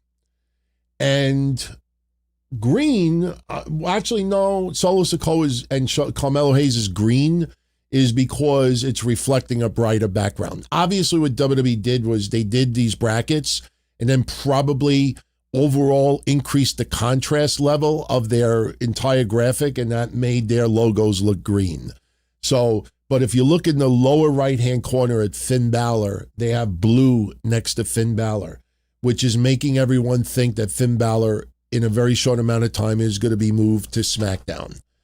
Now, if Finn Balor is going to dethrone Cody Rhodes to become the undisputed WWE champion, all right, maybe I would think about that a little bit. Like, oh, okay, all right, oh, okay, you know, it's not something that wasn't on my. What do they say? That wasn't on my, not bucket list, or that was. What's that phrase that everybody uses? That was not on my mind. I know that's not what everybody uses. Someone in the chat room bailed me out.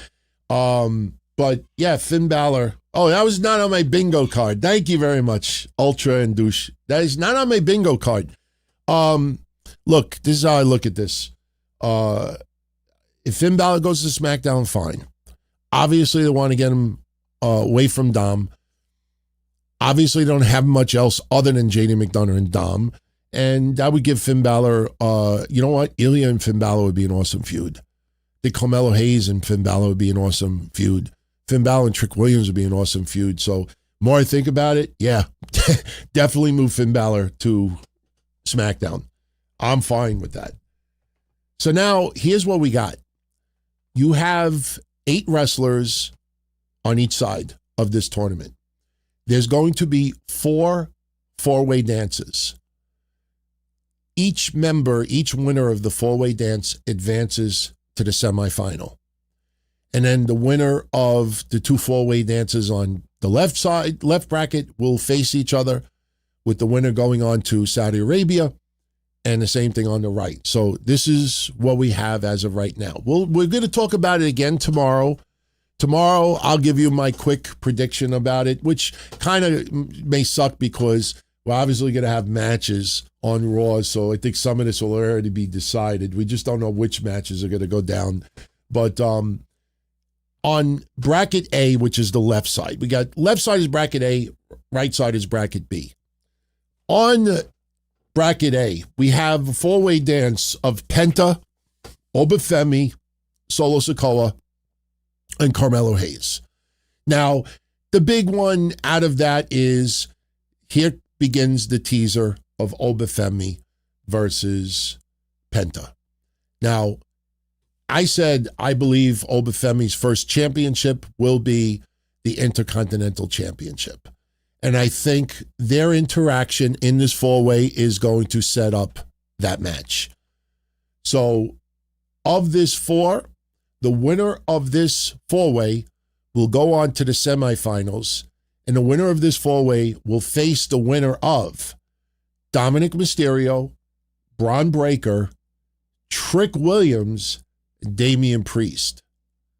Now, again, I'll give you my early predictions tomorrow, but I will tell you right off the bat, there's some very interesting possibilities here. A lot of people are fantasizing a little bit of Braun Breaker and Dominic Mysterio. They have fought against each other a couple of times in the past. I think some people forget that there was a four-way match. When Braun was a babyface, he fought Dom on Raw. There's been a little bit of interaction there. I don't listen, nothing against Damian Priest, but his stock has fallen dramatically. He got moved to SmackDown and was never the same. So, you look at this and you could kind of see where this could be going next. Could Braun Breaker end up in the semifinals? You could see Penta and Obafemi could wash each other out. We'll see. On the right side, we have the four-way of Seth Rollins, Javon Evans, Tala Tonga, and Ricky Saints. The winner of that match will face the winner of Jey Uso, LA Knight, Royce Keys, and Finn Balor. So those are your four-way matches. So at the end of the day, you could end up with Seth Rollins advancing against Finn Balor. On the opposite side, you could see Obafemi or even maybe those two wash each other out. Maybe you see Braun Breaker and, I don't know, Penta. Or Braun Breaker and Obafemi, which would be fucking sweet. So, again, we'll get into this a little bit more tomorrow. So, and speaking of tomorrow, thank you, Rocky, for bringing it up. A little reminder for everyone. Raw is on tomorrow at 2 p.m. Eastern. I absolutely cannot go live right after Raw. I have a doctor's appointment at 1:45 p.m. So I realized that what I'm probably going to have to do is just record Raw and then upload it for everyone. So I apologize. I'm going to put a note in the YouTube channel for everybody who does follow me on video to let them know that I cannot go live tomorrow right after Raw. Got a doctor's appointment, cannot reschedule it. If I reschedule the doctor's appointment because I got to watch Raw, there's something wrong. But, so, hey, it's only 1 week only, but don't forget, they're going to be overseas for the better part of the next month. So we'll have other preemptions, but tomorrow, yeah, unfortunately, I got to see a urologist. So, prostate issues run into the family. So can't turn around and do that. Because let me tell you something, if I don't go to the doctor's appointment and I find out something happens with my prostate, I didn't go to Raw, I don't think I'm going to get like autographed Raw memorabilia to make me feel better. So, all right. So that is your men's side. Now we get to the women's side. And there's obviously something already off with this picture. I already have a good idea how they're going to clear this up. But on the women's side, same concept, four-way matches. On bracket A, we have a four-way match of Liv Morgan, Becky Lynch, Alexa Bliss, and Chelsea Green. And I agree with everyone out there. Why is Liv Morgan in this tournament? She's already the champion. What is she going to do? Fight herself? I honestly think that this could be a case where Liv Morgan wants to win Queen of the Ring, and maybe she challenges the WWE Women's Champion, which is Rhea Ripley, at SummerSlam. Maybe she wants both belts. Maybe Liv Morgan turns around and says, I'm going to win Queen of the Ring and I'm going to take SummerSlam off. I think those are the two scenarios they're going with. Liv Morgan will either get greedy and say, I want it all, or Liv Morgan's going to say, I'm going to win Queen of the Ring and I'm going to take off SummerSlam. That's what I think is going to happen. You know what the end result is, my friends? I don't think Liv Morgan will go to the final.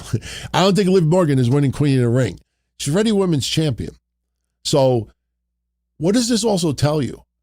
That they couldn't fill that with a better name. Liv Morgan is one of the top stars there. Yeah, you look at this list and there are notable names missing. There are notable names missing. And who knows? Maybe like Stephanie Vicaire shows up and lays out Liv Morgan, who cannot even compete in this tournament. So there's a lot of ways they could go with this. I don't like that Liv Morgan is in this tournament because if you look at the other one, Sol Ruca obviously is in this, but Sol Ruca, she won her championship late on Sunday, but that's the Intercontinental Championship. It's not the Women's Championship, so Sol Ruca could still challenge and have 2 titles. So I don't have an issue with Sol Ruca.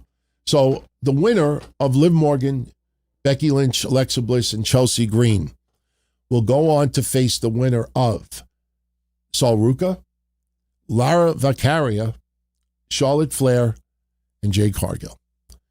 Now, you could kind of see where this is going already. Jade Cargill and Charlotte Flair, they hate each other so much, they're going to brawl all the way into the back and say, oh, fuck Saudi Arabia. That area of the world is all fucked up right now. Yeah, kick your ass at SummerSlam. So that's what we have here. So there's obviously some interesting possibilities. Becky Lynch rebounds a little bit, maybe advances, maybe Stephanie Vicaire fucks this up a little bit. Maybe you please the non-Michael Hayes fans out there and have Chelsea Green advance. There's some possibilities here. So now we go to bracket B. And the 4-way matches are Roxanne Perez, Io Sky, Julia, and Lash Legend.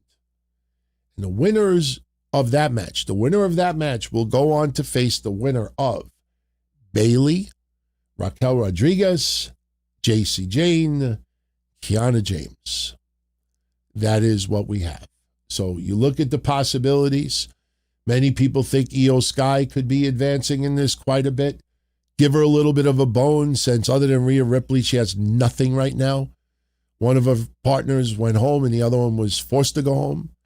So you look at this and, hey, could end up with JC Jane and Io Sky in the semis. On the opposite side, you could see Becky Lynch and Sol Ruca in the semifinals. Yeah, that is a possibility when you look at it. And there'd be no title on the line. So maybe Becky Lynch gets her win back and goes on to Night of Champion. So that's your King and Queen of the Ring brackets. Again, some names notably absent. Not very thrilled about it. But as they say, it is what it is. So, all right. A couple of quick super shout outs. Then we'll get into your questions. We'll wrap this up in about 20 minutes. But yeah, shit. Tomorrow's fucked up, man. I'm mad. I'm mad. My doctor's appointment is at 1:45. You know what? Raw will end at 4:30 p.m. And I could catch Raw. You know what? I could be driving home in traffic and watch Raw while I'm in the car. That's just very, I don't know, that's very sloppy. We could do a live stream at like 5 o'clock. We could do it on normal schedule at 10 o'clock. We could do one at 8 o'clock. Should I just do a live stream at 8 o'clock tomorrow? For everybody who's live right now, I'll let you guys decide just quickly. Should I do a live stream tomorrow at 8 o'clock p.m. or should I just record it and upload it just for 1 week only? Let you decide that. So, no. Listen, I could listen to Raw. If I see, this is awesome or holy shit, I'll look over at the thing, but we'll see. Let's see. Let's see what happens tomorrow. I'll definitely post on YouTube. By 5 o'clock or so, I'll post an update on YouTube. Like, hey, I'm going to go live at 8 o'clock. Or, guys, I'm going to just record and upload it. My gut feeling is I will go live on YouTube. 8 o'clock, I think, is a reasonable time. There's not much going on. The Knicks are not, going to be playing yet. So, yeah, I think the more we do it, I think 8 o'clock, yeah. 8 o'clock or 8:05 p.m. 8:05 p.m. See, Ted Turner just passed. And, WCW Saturday night, always 6:05 p.m. That was the inspiration of us going back for well over 20 years. Our live stream's always been at 05 p.m. When Raw used to go off the air at 11 o'clock, we would always start at 11:05. We would always advertise 11:05 p.m. Then sometimes we would advertise at 8:05 p.m. or 6:05 p.m. So whenever you see 05 on my times, it's not because I'm starting 5 minutes late. It was always an old school tribute to when we used to watch wrestling on Saturday nights at 6:05 p.m. Eastern on TBS. So, all right, let's get in a couple of super shout-outs. All right, who's first on the list? Police Squad. What's up, Mr. Police Squad? Now with Chad Gable losing the mask, what do I think WWE will do with him next? Well, obviously he's not going to be king of the ring. I'll tell you this much. They did not do a loser leaves AAA. And I get a weird feeling that Chad Gable may have a couple of tag team matches with El Grande Americano as his partner. As ridiculous as that sounds, I could see it happening in AAA. I think Chad Gable needs to be a babyface right now. People appreciate how much work he's put in. Plus, you got to remember this too. He got injured. So the opportunity that he originally had to, I don't know if WWE ever envisioned that El Grande Americano would be the superhero that he has become. I don't know if they ever envisioned that with Chad Gable. I will tell you this. Chad Gable wrestled at WrestleMania the year prior. Chad Gable won some significant, important matches on television the year prior. El Grande Americano was getting a decent amount of traction, but it also felt like it was getting more over in the United States than Mexico. I think at this point, Chad Gable needs to be more of a babyface. If you want to ultimately have him screw Kaiser again in the end, yeah, that's fine. But my point is, I think Chad Gable will have more matches in AAA. WWE does not pay him the money that they pay him to work just Mexico. So Chad Gable will get work back on WWE television. Quite honestly, I would like to see Chad Gable moved to SmackDown. I think Chad Gable might have some better opportunity on SmackDown. I do believe Chad Gable could possibly win a world championship before the end of next year. I think there's something on the horizon for Chad Gable. Don't think it's overnight, but the guy shows that if you put him in the right circumstances, he could deliver, man. That match yesterday was incredible. Guy truly, he might even down the line call it like the greatest match of his career. That's how good it was. It just felt big. So I think Gable will continue.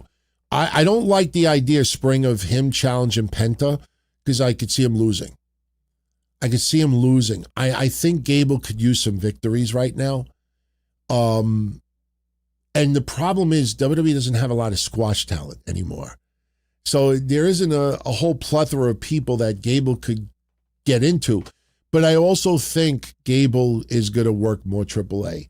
Don't know if it'll happen immediately. I think Gable deserves a little time off after yesterday, even if it's just 2 weeks. But I think down the line, Gable fighting for the IC Championship is a great idea. But I think right now, you got to put him in a position where he can get a couple of victories. Hell, I'd like to see him feud. If you're going to keep him in AAA, I'd like to see him feud with Vikingo. I think it'd be pretty good. I mean, I know they've played around a little bit before, but I definitely think Chad Gable's stock is on the rise. Ever since he came back from injury, something's been missing. The aura of El Grande Americano under Chad Gable was gone, especially in WWE's main roster. He was insanely over in AAA, but on Raw, and most people didn't care. He had to get pep talks from Ray, pep talks from Penta, and it just was not working. It just didn't have it anymore. And that's because Kaiser just ran with it. You make Kaiser like he's Teflon right now. WWE cannot release him. I mean, that guy is just, I will tell you this much. Kaiser is getting a spot behind me. I'm working on it. I'm just trying to find the best design. And he'll probably replace Stephanie Vicaire for a little while. But Kaiser is definitely getting a spot behind me. And I think Chad Gable will as well. I think the Dirty Dom Pringles picture has got to stay, though. I don't know. For some reason, no one had ever seen that before, and it got over big. So I think we're going to keep the Dom picture for a little while. But thank you for that. Mikey Ravello, who's my favorite women's wrestler of all time? His is Trish. Trish is an excellent choice. Trish Stratus definitely was she was the cross between the Divas era and women's wrestling. She did enough. When she came in with Test and Albert wearing the cowboy hat or whatever hat that was, she was just eye candy. And then people would see like the fitness model magazines and that infamous magazine where she had like wet t-shirts on and everything. You could feel that the wrestling bug bit her back in the day, and it was her leader. It was her leader and everybody else. So Trish is a great choice. For me, I have to be biased when I say this. My favorite women's wrestler of all time will be Daphne, because I had the pleasure of having a great friendship with her for over 20 years. Very, very close friends with her. I don't need to back it up. A lot of you know. And even before her tragic passing over the years, you guys saw in real time, a lot of details behind her friendship. She was an awesome, awesome woman. And the one thing I will tell you, man, when she went to WCW, not necessarily really hardcore into wrestling, but the bug bit her. And she loved it. And when WCW closed down, she had the opportunity to do TNA. And unfortunately, we know the story about her name and Jimmy Hart and all that other stuff. That's what led to her going to XPW and being Lucy Fur for a little while. And, she was an awesome woman, a really, really, really good woman, and I was very proud to be a very close friend of hers. It sucks because I always thought to myself, I wish I could have helped a little bit more, because let me tell you something. A lot of you know this. I'm not going to bring it up here, but some of her dark days, years prior, we talked about, and we talked a little bit about it on the shows. Not kissing and telling or anything like that. I had no. Maybe that's not the right wording. We never had any type of relationship like that, but no, that's not what I'm talking about. But thing is that we had similar experiences with, bad marriage, things going south, or disappointing, I think might be the better word. And then a lot of pain, a lot of concussion stuff. How did you deal with this? It was just a lot, but she was just a really awesome woman. Just everybody liked her. And, yes, her wrestling might be somewhat secondary for me, but she tried her hardest, and she'll always be my favorite. So, thank you for that. Jermaine Reyes, what's up, DT? Is there any chance WWE could do WrestleMania and SummerSlam nights 1 and 2 in different cities, like they're going to do a Triple Mania in Vegas and Mexico City? No, I don't think so. The setup and the takedown is it's too expensive. That's first of all. The thing with Mexico is that you're doing it in arenas that always host wrestling. And, setting up Triple Mania, let me put it like this. You're not going to have the scope of WrestleMania with all of the Hall of Fame ceremonies and the Indies things and WWE World and all. You're not having hundreds of that, 100,000 fans or 50,000 fans coming from all different countries to get together and everything. What they are going to do, it's kind of like two different wrestling events. They're going to have a AAA event in Vegas, but there's not going to be, I'm sure they'll have some things. I'm sure they'll have meet and greet, autograph appearances, but you're not going to have a week like a WrestleMania or even SummerSlam, because they make arguably as much money with the on locations and all the other bells and whistles for that entire week. You're not going to have that with Mexico and AAA, especially in Mexico, because of the, just the income level. Floor seats in Mexico are $35, $50. So it's not where you could charge $8,000, $10,000. Triple Mania, they'll probably be able to get $150. You know what I mean? $200, maybe $300. If you see like a lot of El Chapos around ringside, they're probably the whole cartel bought all the seats up. So it's just not going to be that pomp and circumstance. It's going to be almost like two separate wrestling events. But as we said last week, and it's pretty much an exclusive because a person I talked to told me directly, could change, but as of right now, Rey Mysterio is going to make Dominic's weekend kind of difficult that weekend. So could Dom wrestle both nights? I think that it's very possible. I think Dom could fight maybe an American wrestler or somebody else in Vegas to get American wrestling fans around that area to go. And then you go to Mexico, it's got to be El Gran Americano. I don't think anyone else, unless they plan on putting the belt on him sooner. But I personally think there's no way you put the belt on him sooner. There's definitely ways that they can milk El Gran Americano. You do contract signings, you do a tag team match. Shit, Dominic and El Gran Americano have been friends in the past in AAA. So you could easily have one or two tag team matches.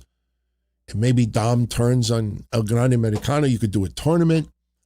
You could definitely eat up some weeks the right way that leads to Dominic turning on El Gran Americano and just building up that nuclear heat for a good month or two.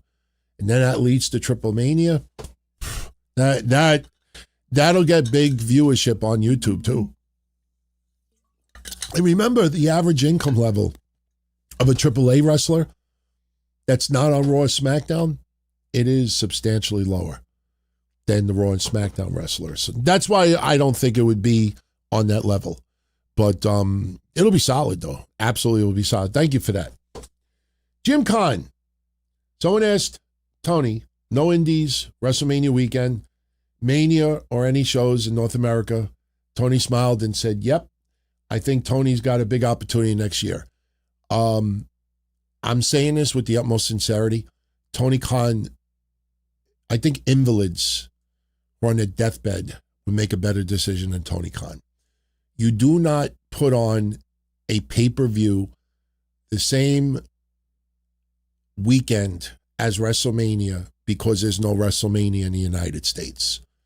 The entire wrestling world is going to be focused on WrestleMania that week. You have too many things going on. You have Raw, SmackDown, Hall of Fame, maybe NXT. You're going to do all that. How are you going to put all of the attention on AEW when everybody is talking WrestleMania that week? You're not going to cause any premium live event streams to go down because people will either watch live or they'll watch the replay later on. So doing that the same week, I don't doubt AEW would sell tickets. I don't doubt that AEW could put on a nice event. But the coverage leading up to it is going to be dramatically less because everybody's going to be focused on WrestleMania. That's why it sounds good and it sounds like a renegade thing to do. At the end of the day, that is asinine. That is asinine. Like, just imagine some rogue basketball group says, you know what? We're going to do a special basketball game during Game 7 of the NBA Finals with the Knicks. Like, even if it airs 12 hours apart, the whole week everybody's going to be talking about the Knicks. You're going to get this much coverage. So no, Tony Khan would be a moron for doing that. And I believe Tony Khan is smart. I don't believe he'll do that. You want to do a special Dynamite on a Wednesday? Fine. You want to do a special live Collision Saturday? Fine. But doing a pay-per-view because WrestleMania is not in the United States, first of all, like, what does that even mean? Well, people that wanted to travel can now travel. Well, they could do that a week before WrestleMania. They can do it a week after WrestleMania. Why do it the week where everybody's going to be focused on something else? He would be a moron to do that. And let me tell you something. There's some people out there that make a lot of money doing this that personally think that could happen. And I'm like, no wonder why you're a full-time YouTuber. Because outside of YouTube, you can't do nothing. Maybe if you grow a nice set of tits and get a sex change, then maybe you could go on fucking TikTok and sit in a bathtub with rubber ducks and draw people's names on it and you'll get money that way. But, you just look at just common sense. Half of the stuff we talk about that makes sense, you just use common sense. You look at Sol Ruca, you look at the whole thing with Becky Lynch, it's so easy to see this coming. I'm no genius, and a lot of you out there called the very same thing. How do some of the smartest, most successful people out there, from your busted opens and everyone else, get it brutally wrong? They're more concerned about engagement than they're more concerned about social media engagement than brain engagement. That's what it is. That's what it is. I look at some of these tirades and I'm laughing. I'm like, there's one guy in particular. I'm like, my God, if I was your wife, man, I would be, I don't know, when you're doing that stuff and you're getting beat red and you're like really, really passionate, you're like, and what's coming out is so moronically stupid. It's like, if I walked in the other room, I'm seriously, if I was very loud and passionate right now where my skin was getting beat red, like blood red, and I'm really, like focused on something and I'm making all these points and everything coming out of my mouth is diarrhea and it makes no sense at all. I think if I walked in the other room, my wife would look at me and she'd be like, you did a good job. You're treating someone like, no, you did a good, or she just laugh at me. She just look at me and just laugh at me. She'd be like, oh my God, what the fuck did I marry here? I'm sorry. Just some of it is just beyond stupidity. So, and nothing personal against them. I'm always up for a nice debate. Listen, I would love to debate anybody out there with some of this stuff. I love debating. Nobody wants to debate me. And I think nobody wants to debate me because, and I'm not trying to say this to be cocky, I think some people are very, very afraid. Imagine if we debated the Sol Ruca Becky Lynch thing.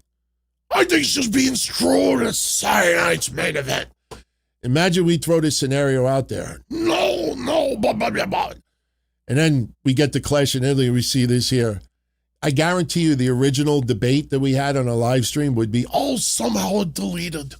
Or you get that infamous glitch with Jonathan Coachman and Vince Russo with Tony Khan, the religious glitch, as I call it. So some atheist in YouTube world just decided to edit out like a perfect 9 seconds because, glitch. Okay. Joshua Hughes. It feels like Cody with that title doesn't feel special to him since he beat Roman. I agree, man. I will emphatically say this. Cody Rhodes is not turning heel anytime soon. Europe getting behind Gunther, no issue with it whatsoever. It's not an overall sign. Mainstream WWE fans, you look at Fanatics, it is mind-boggling how much money people spend on Cody Rhodes. You're not going to rock the boat with that. But there's no denying that Cody Rhodes with that championship, it just doesn't feel special. It feels almost held hostage. It feels like it's in purgatory. And that is not his fault. I want to make it clear, anything that we're complaining about is not his fault. The problem is WWE Creative have not done a good enough job to put people at a level where it's 50-50 on the betting odds. When you get betting odds at 50-50, you got something special. When Hogan fought Savage back in the day, or Hogan Warrior, I don't know what the betting odds were that day, but I know my inner circle of friends, because we didn't have internet, and it was a toss-up, man. This person thinks Hogan, this person thinks Warrior, this person thinks this is a... When you have a 50-50 in the legal betting world, you got something special. And why was it 50-50 with Gunther? Because of the reputation that WWE has built with Gunther. He has been champion 80% of the time he's been on the main roster. He retired Goldberg, the Bill Goldberg. He retired AJ Styles. He retired John Cena. He was getting death threats by doing the "you can't see me" and laughing. That motherfucker was on a roll. And then you realize we have nobody to feud him with. He lost to Jey Uso last year at WrestleMania. And the first thing he does after a couple of months being off, he goes after Michael Cole and Pat McAfee. That's WWE Creative. That's not Gunther's fault. That's not even Jey Uso's fault. WWE has a shitload horrendous time with certain people. You take away the Bloodline, you take away El Grande Americano in AAA, you take away CM Punk, you take away just those guys. You take away Liv Morgan, you take away 5 or 6 people, WWE's in fucking trouble. Oh my, this is why I'm not giving Undertaker Booker of the Year. Kaiser fucking tears his ACL tomorrow. Who's your leader of the company? Who's your leader? Seriously. Dragon Lee? Dragon Kid? The 1-2-3 Kid? That guy fucking tears a muscle tomorrow? Who does it? It'd be funny because Chad Gable can do what Kaiser did. He can return. Just he can't call himself El Grande Americano. He could call himself, I don't know, El Grande Pakistano, Grosso, whatever they say in Pakistan. How do you say thank you in Pakistan? Hey, I got my phone. Hey, Siri. How do you say thank you in Pakistani? I can't translate into Pakistani. Dick. Me can't translate to Pakistani. Holy shit, what a good of you. All right, yeah, I'll translate it. Thank you. Thank you. He could be the great Pakistano. He could be the great Italiano. Grazie. Hey, grazie. Oh, thank you very much, Ultra. He translated it. Tashikor. I don't have Google Translate on my phone, but let me tell you something. Siri sucks. I use Gemini a little bit here and there for reference. I know a lot of you don't like AI, but let me tell you something. For those that don't know, on Wednesday, I had a really good conversation with someone I had not talked to in about 5 years. It was about the NWO reboot story, and this person was directly involved. And we had a good laugh over it. And he told me who was the inspiration behind it. And it's that fucking woman that had no wrestling background that ended up suing for like racial discrimination and then settled and all that. She was the brainchild that said, why don't we bring back this group? And, no one's reporting it. Again, no one reports it unless somebody else goes viral doing it first. Then everybody will report it. It's just like the Gunther thing.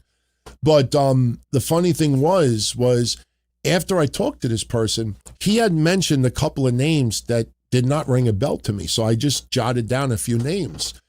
And after I was Googling it to try to see like who did what and what tenure and everything. And then I just went to Gemini and I said, list me all of the writers for WWE in 2020.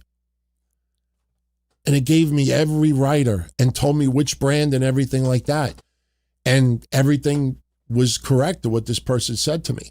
See, contrary to Eric Bischoff, with all due respect to Mr. Bischoff and Conrad, Eric, this story is true. It's ridiculous. I agree with him there, but he thinks that it's a bullshit story. It's not a bullshit story because the person in WWE that came up with that idea was not a wrestling person, had no idea anything about the NWO. But when you look at what we talked about on Wednesday, it made perfect sense, which is crazy. Because this person said to me, they said, look at the wrestlers in the group. Everybody was on SmackDown at the time. She was the writer on SmackDown. We just had the Antifa retribution. So they were trying to get all these factions doing things. That's why he ended up with retribution in the Hurt Business. And yeah, you tune into Wednesday's show and you'll see. A lot of gems there that no one else has out there. No one. But I agree with you. Cody, something is missing. He is still the number one guy. He is a tremendous ambassador for that company. He probably drinks a little bit too much, but that's okay. He doesn't drive at the same time. He's a professional. And he is a perfectionist in a lot of ways. The problem is he doesn't have creative control. And the people that they're putting him up against, they have to come up with bullshit finishes to justify the match. When you put Obafemi against him, you have to have a bullshit at it. Go back to Saturday Night's Main Event. You see, you put him up against certain individuals, you have to have a special circumstances, the outcome, because they don't know creatively how to give you a straight up finish. That's why I compared him to Backlund 83. In Backlund 83, people were so tired of Backlund having that run, and WWE was it was so bland with the finishes that they had to come up with DQs and no countouts, and somebody does it. Bob Backlund snaps. This wasn't 1994. In 1983, Backlund was this clear-cut babyface, and he snaps and he puts somebody choking, or he won't break the hold, so the referee disqualifies him, and the fans are like, "Oh, this is bullshit." And Cody Rhodes, it's a shame to see this, and you see that they could go different ways, and they don't. I agree with you 100%, what you said. And that's why Dusty, I've always said it, Dusty Rhodes is not one of the greatest NWA champions of all time. He had the title 3 times, and his 3 reigns combined add up to about 7 months. One of his reigns lasted less than a month. Another one, I think 2 of them might have even been a month or so. It's like a couple of months, his total reigns. They realized back in 1981, that Dusty Rhodes was more money chasing the title instead of being a champion. He chased the title, I have the world. I got the everyday person behind me. I can't lose. Finally wins. People are crying. They're in the ring hugging him. It's a moment that some people took to their grave as a beautiful moment. Very emotional. He lost the title 2 weeks later. What happened? They realized he was money chasing. That's where Vern Gagne fucked up with Hulk Hogan. Vern Gagne saw the insane attendances and the buzz of Hogan challenging Bockwinkel. They were so in the corner of Hogan that he decided, let's do bullshit finishes. Let's have him win, but they take the belt away because he won under this circumstance, and let's have this finish, and let's have a bullshit finish here because we could do another event next month and sell out more. And next thing you know, Hogan was in the WWF. True. It's true. Some people, in their eyes, are more money chasing a belt than being a championship. I don't have any problem with Cody being a champion. The problem is, you look at the opponents they put him up against. He fought Drew McIntyre multiple times after winning, and it was always he was chasing the belt, and it was a DQ finish every single time. You look at Cody's matches against Drew, 5 matches before Cody became champ, every single outcome was a DQ. DQ, DQ, DQ, DQ, DQ. You see it. You finally get an opponent like, wow, we can't figure out the winner. And you decide, the referee didn't see the foot under the ropes. And that's bullshit. To quote Jim Cornette, that's not even lazy booking. That's stupid booking, retarded booking. That's indie booking. Very, very lackluster. Deuce says, ask it to translate it to Urdu, since that's their language. Urdu? Oh, okay. Let's try it. Hey, Siri, how do you say thank you in Urdu? I can't translate into Urdu. I think I'm getting trolled now on the chat room. Or Siri's fucking with me, man. Fuck you, Siri. What would happen? What would happen? Watch this. Hey, Siri, go fuck yourself. How do you not be able to translate stuff from English to Pakistani? What the fuck is wrong with you? I can't translate into Pakistani.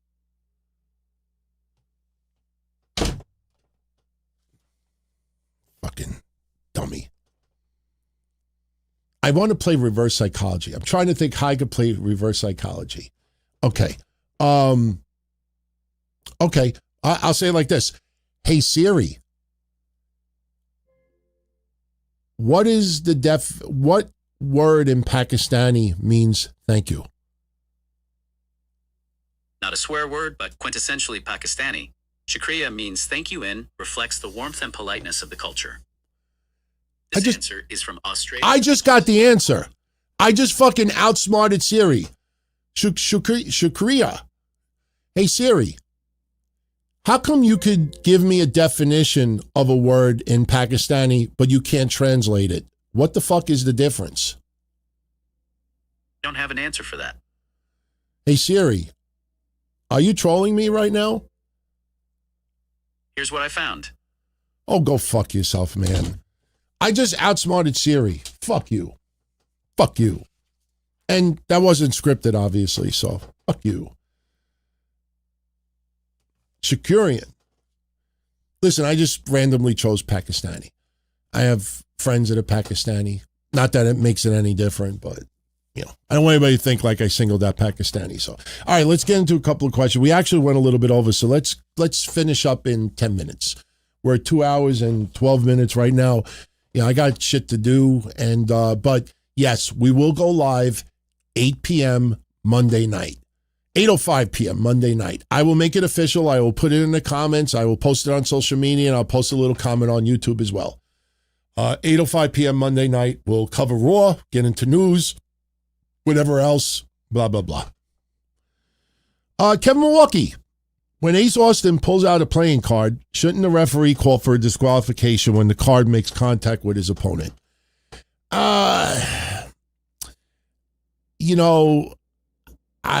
It's funny. It's you could look at it like that, but when Razor Ramon used to do the toothpick, even when he was the Diamond Stud, everybody thinks like Razor Ramon started the toothpick thing, just tossing it. He was doing that when he was the Diamond Stud in WCW. You'd have the toothpick in his mouth and do it like this. Why don't you call a disqualification when you just toss the toothpick? I think it's gotta be something that causes significant damage. Like Adam Bomb back in the day. I do recall a match where somebody threw one of those atom bomb footballs. I have one. Sorry, Brian. It was on the floor. It was on the floor, but I still, I cherish it very much.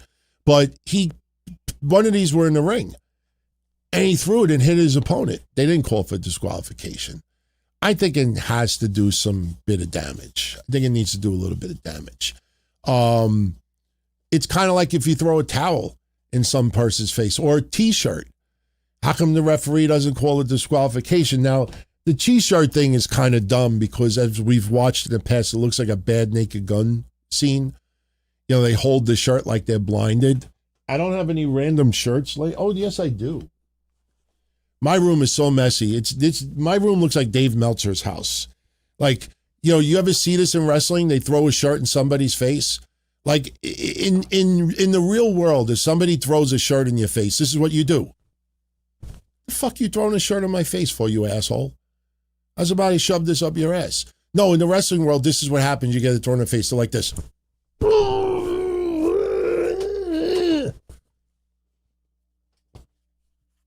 You see with the masks. Do that in AAA and let's see how they react. Somebody's wearing a mask. Look, I got an El Grande Americano mask right there. They have the mask and then somebody turns it sideways. You can't see. We've seen pinfall victories this year in WWE where a mask is pulled sideways and they get the pinfall. In suspension of disbelief, if I'm wearing a mask right now and somebody pulls it sideways, why can't I just do this? For real. I'm not kidding. Like, pretend this is a mask. You pulled it sideways. Why don't I just go like this?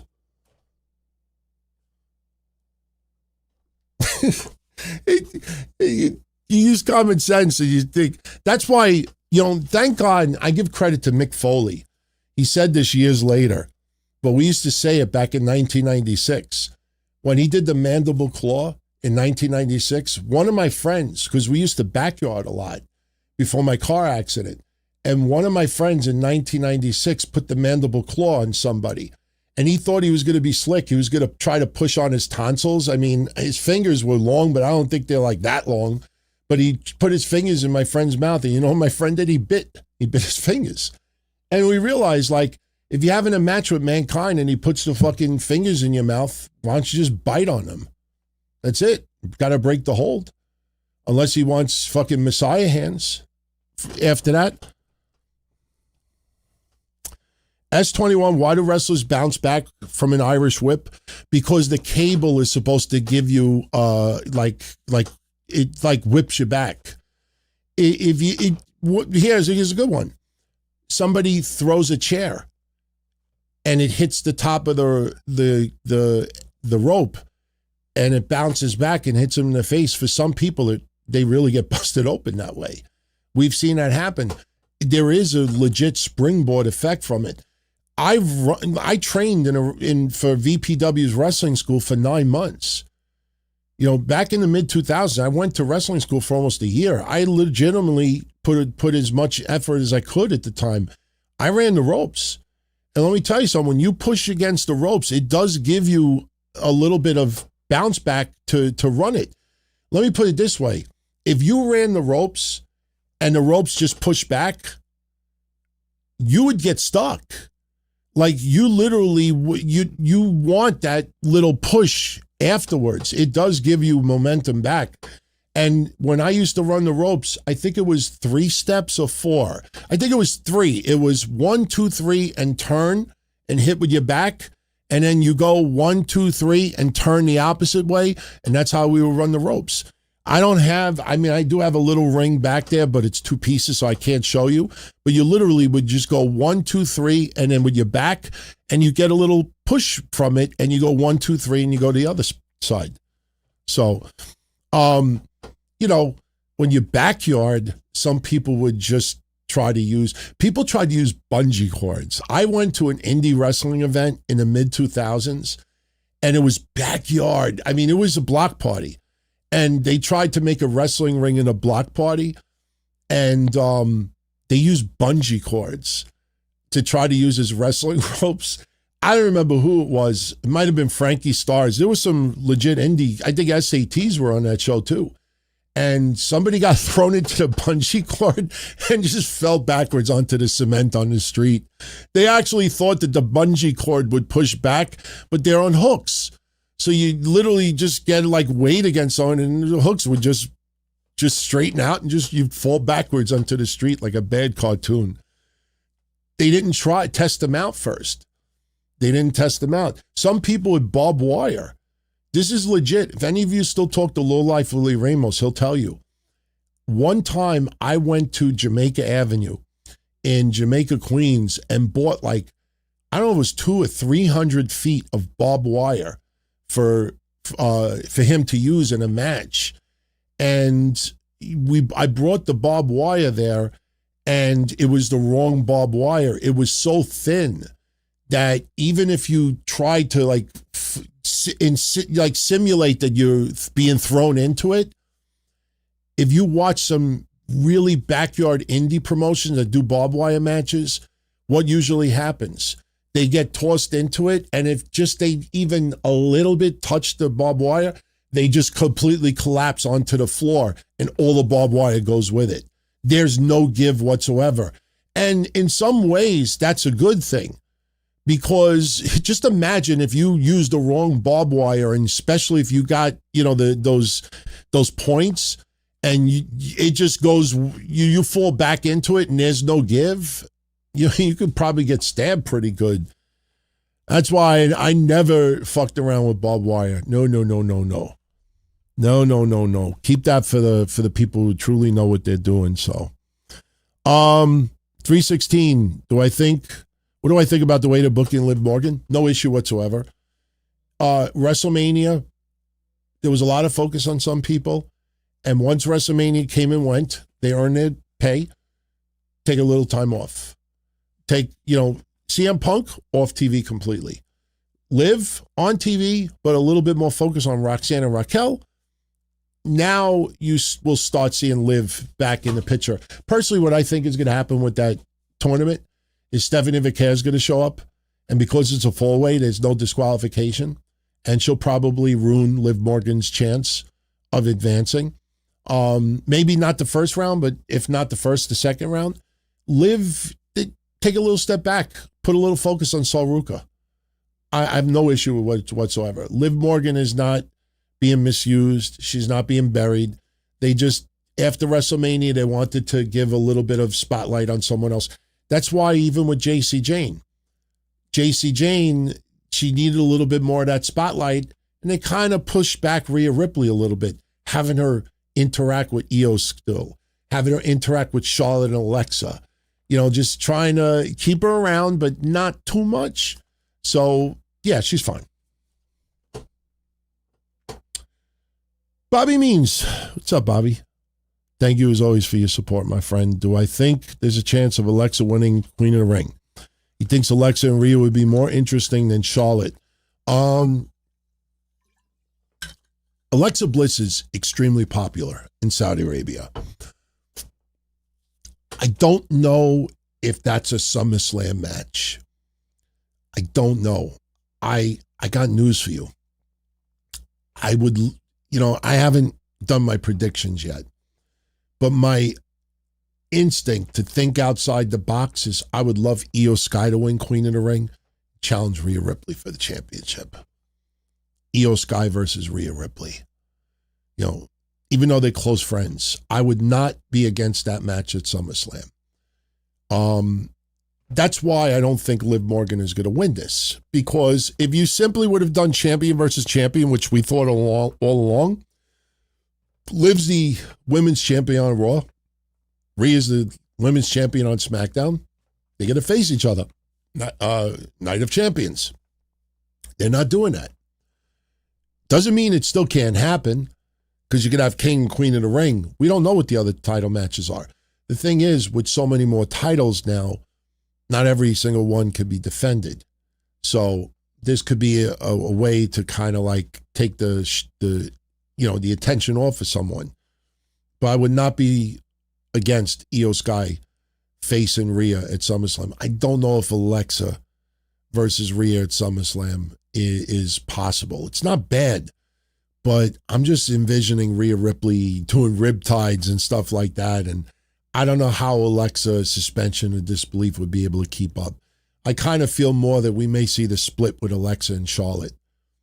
Not yet, obviously, because now they're doing the Jade Charlotte thing, but look, you could have Alexa face Rhea since Charlotte will be busy with Jade. What I'm a little worried about is Jade Cargill's going to beat the balls out of Alexa Bliss, put her on a shelf, and that will intensify the feud with Charlotte Flair. Not saying it's going to happen, but if it happens, we'll see. Rocky Red, did I watch the new era of MLW this weekend? Honestly, I didn't. But I did see the Austin Aries stuff. And they're like, he still has a lot in the tank. I'm like, yeah, a lot in the septic tank. I saw a little, of the Austin Aries thing. I mean, I don't have any issue with it. It's just the MLW stuff with Veeps. It's a nice thing to have, but to me, MLW is just another indie promotion. Doesn't mean I'm against it. They did a great job with Cross. Even Baron Corbin, they did a decent job with. I wanted to see Dijak do a little bit more. I'm not against MLW. It's just, to me, it's still straight up indie promotion with a more financially, someone who has a little bit more money, like a bigger money. I hate to use the term money, Mark, but someone who has a little bit more capital available.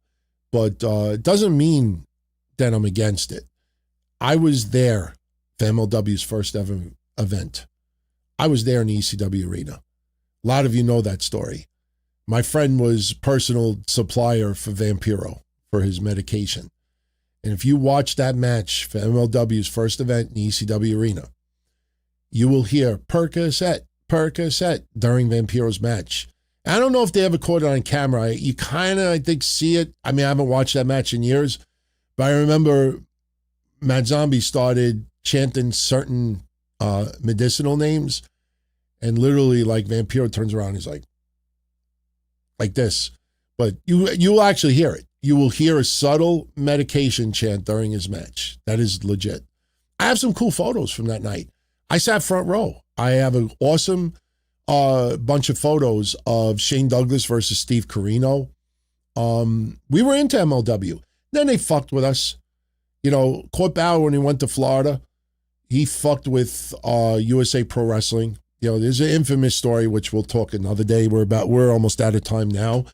But, once they started fucking with our show, and especially the uses of Shane Douglas, that's when I was like, fuck Court Bauer. I don't hold it against him anymore. That's 20 some odd years ago. But still, a lot of politics. Let me put it this way. If you were able to somehow see Court Bauer's pee-pee at the time, I think Mike Johnson's hand would have been all over it. Let's just say that. I don't have anything against either one anymore. But politics sucks in wrestling. Tristan wants to know what I think of the Undertaker wife storyline. Believe it or not, this coming week is the anniversary. Oh, no. This past weekend was the anniversary that we found out who was doing the voice of the stalker at the time. Check out the history show if you want the answer, or Google it. But I do remember, and the funny thing is, this is a true story, I still use, once in a while, an audio program called Goldwave.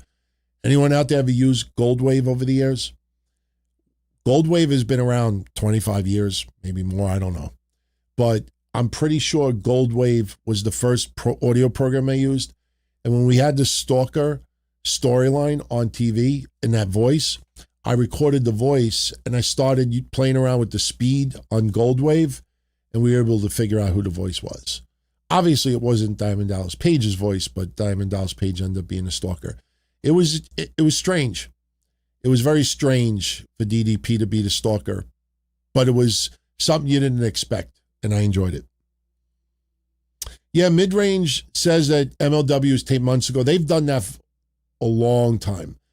I do believe with the Veeps deal that there will be a live event once in a while. Especially that Veeps is owned by Live Nation. They definitely want some live events with MLW. So I do expect some programming to be live. So, S21 Ultra, who do I feel is a wrestler that's been overrated by fans in the company? Oof, that's really, really difficult to say, because fans are so biased and opinionated about others. They'll feel really strong behind someone, and then you look at them and like, okay, what's the big deal about this person? You know, you could pick individual people in AEW. Like, let me put it this way. If you want to do the opposite, I was talking the other day about Sylvester Terkay. That's a guy that we thought was so underappreciated by fans back in the day. And he ended up getting released from WWE and really didn't. I mean, he worked overseas a little bit, but he just disappeared. Now he's too old. He's like 55 now. But, you know, to me, wrestlers are the eye of the beholder. Some people absolutely love the way somebody wrestles, and someone else could be like, there's 1,000 people that do that. So I can only speak for myself. I can't speak for fans because when I used to criticize Dana Brooke, you know, there were a lot of people that would fight with me and be like, oh, she's not that bad. Oh, you're just saying this. Oh, this is that. Blah, blah, blah. What do you have against her? This and that. And then when she went to TNA, Ash by Elegance, I thought she fucking turned the corner. And I was like, wow, she's really good now. And then I have some people be like, what are you talking about? She still sucks. And this and that. The only reason why he's saying that is because she's not fighting like the Sasha Bankses anymore. She's fighting like blah, blah, blah, blah. So there's people that you'll always look at it like that. You know, people used to say that about John Cena back in the day. People used to say that about others. You know, it's a very, you know, it's to the eye of the beholder. But I usually don't focus. I focus on how I interpret things. Look at BFAB. I guarantee you what I said earlier, there's enough people out there that would be totally disagreeing with me about BFAB. Fine. I respect that. You know, there's always names you'll disagree with. So,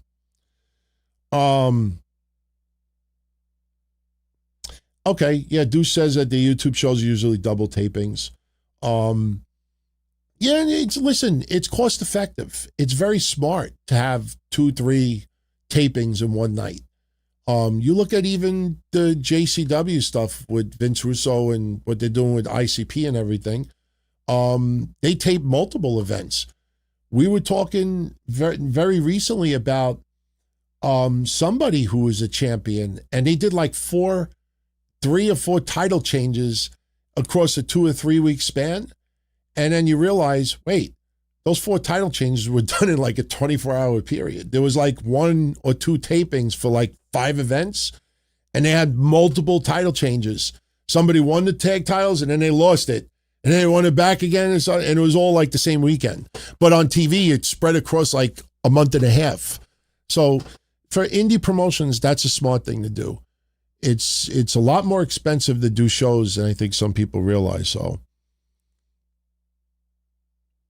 Dwayne says, rest in peace, Foster Slayer, Mr. Mina song. Mr. Minder song. Mr. Mina song. Mr. Mina. Mr. Miner song. You know, I wish I could like play stuff like that on the other shows, but you get hit with copyrights with everything now. Like the Wednesday Night Dynamite thing, man. I'm trying so hard to license the intro song. And man, is the record company that now own that song, boy, are they giving me a hard time.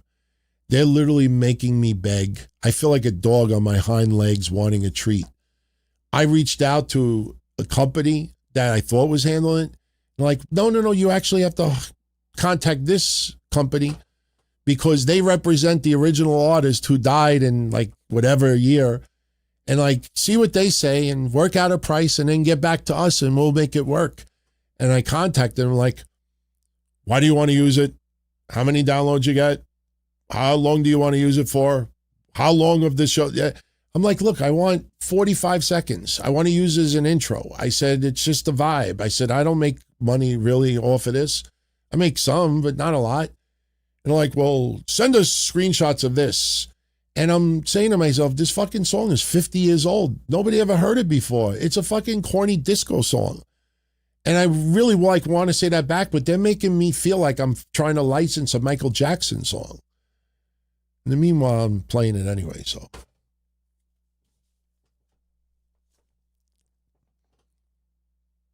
All right, we're going to take this home. Somebody wanted to know how I met my ex. Met my current wife. I really, you know what I'll do? I'll do this for you. I don't want to put my foot in my mouth. On my wedding day at my reception, I don't ever talk from a teleprompter. And I had two best mans, my brother and my brother-in-law. They both gave toasts and speeches. And I grabbed the microphone and I told a story that ran about 7 minutes. And it's the story how I met my wife. And people were amazed. Nobody in my family ever knew how we met. And I told the story how we met. And maybe I'll play that audio next week or video next week. I'll let you hear the story for yourself. What I will tell you is this, is that sometimes you meet someone when you least expect it. Sometimes you meet someone you least expect it. I'll let you see the story next week. I'll let you see the story next week. I could tell it now, but I'll let you see it.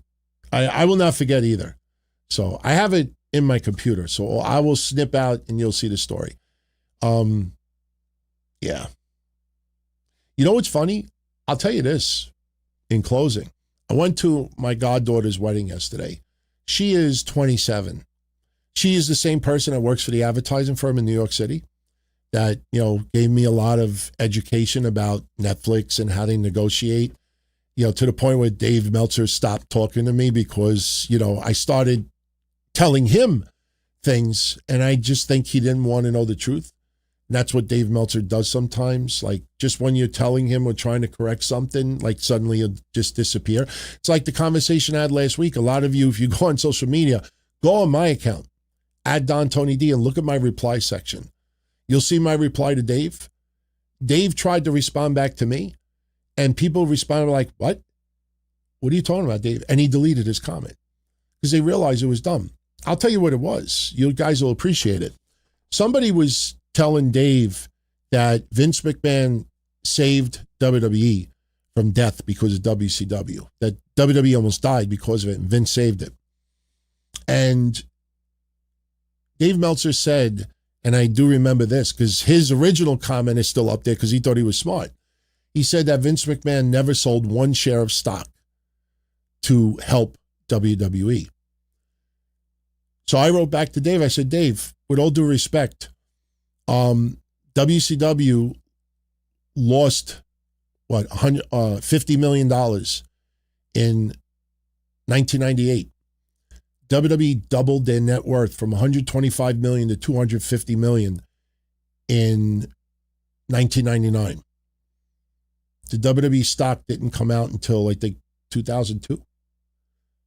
I don't remember exactly my whole point, look at my X account, you'll see the thread. My whole point was that the year that WWE doubled their revenue and WCW lost like $50 million or whatever it was, the WWE stock wasn't released yet. It didn't go public at the time. So how could Vince sell a share of stock to save WWE when WWE is not a publicly traded company?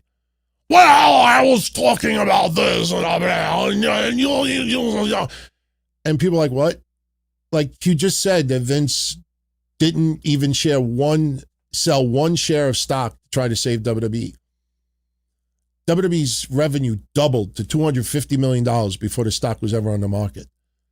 So what is he talking about? There was no WWE stock at the time. And his original response to me, he deleted it. Just like he deleted his original response when I took him to test about the Netflix stuff. That's what people do. When you get caught, instead of just saying, oh, thank you for clarifying that. People just in 2026, even some of my friends out there, they cannot be wrong. People are absolutely afraid to be wrong. And that's ridiculous. That's ridiculous. So Scorpio, thank you very much, my friend. You're going to close this out. Who do I think will be the face of AEW women's division in the next 5 years?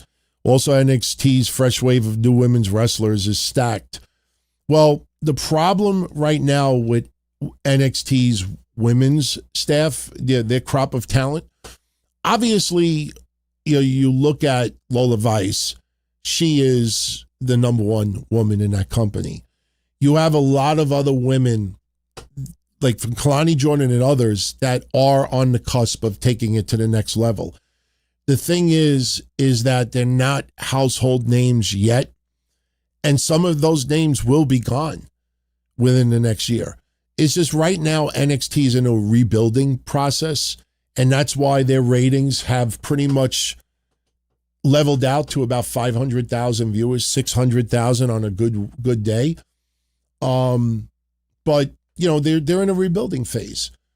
Listen, you bring up Saul Ruka, Ricky Saints, and Ethan Page, and a shitload others. Even if you want to add Obafemi, within a couple of months ago, that is some big names to take off of that roster. I'm sorry. I keep saying it. Tony D'Angelo as the world champion is not the direction I would be going in. But, he's good, but he's not, must-see TV good. NXT's roster is fine, but it's developmental. And I think CW always knew it's developmental. And we always need to be reminded that it's developmental. And when you have developmental, you will have people there that are not very, very good or just learning. And, you got to give them time. As far as AEW and the women's division, it is so hard to tell because you think of Thekla, you think of, Chris Statlander, which I honestly think, they're starting to run out of time for. Mercedes Moné is going to make a return. I personally think it could be someone that's not even on the roster right now. They have a lot of names that are good, but I don't know if they're going to be like a cornerstone. There's some, listen, I look at people like Deonna Purrazzo, who should have been so much further in the food chain. You look at Camille, should have been so much further on the food chain. You look at Britt Baker, non-existent. It is almost impossible to predict who's going to be the leader of the women's division. Because at the end of the day, it's up to Tony Khan. And we could see somebody perfectly and think, yeah, that person is the future. And then Tony Khan doesn't feel it that way or doesn't see it that way or is just not liking that person. So it is really, really difficult to predict because there are names that I just mentioned that it should have been so much further. Like Jamie Hayter should have been so much further on the food chain. They're just not. Thunder Rosa, look, God bless her, man. She is awesome. Always loved her work going back to NWA. But talk about someone that should have been like in the top 2 or 3 women of that company for the time she's been there. And I know there's been some injuries, but the mindset of Tony Khan is much different. If it was straight up business, revenue, popularity, and you weighed that in because let me tell you something, Triple H, WWE creator Vince McMahon, sometimes they would push people that they really weren't big fans of. I don't know. What did they see in this person? But as long as WWE saw dollar signs, good enough for me. So it's very difficult. Very difficult. Bobby Beans thinks Chris Statlander would kill it in NXT.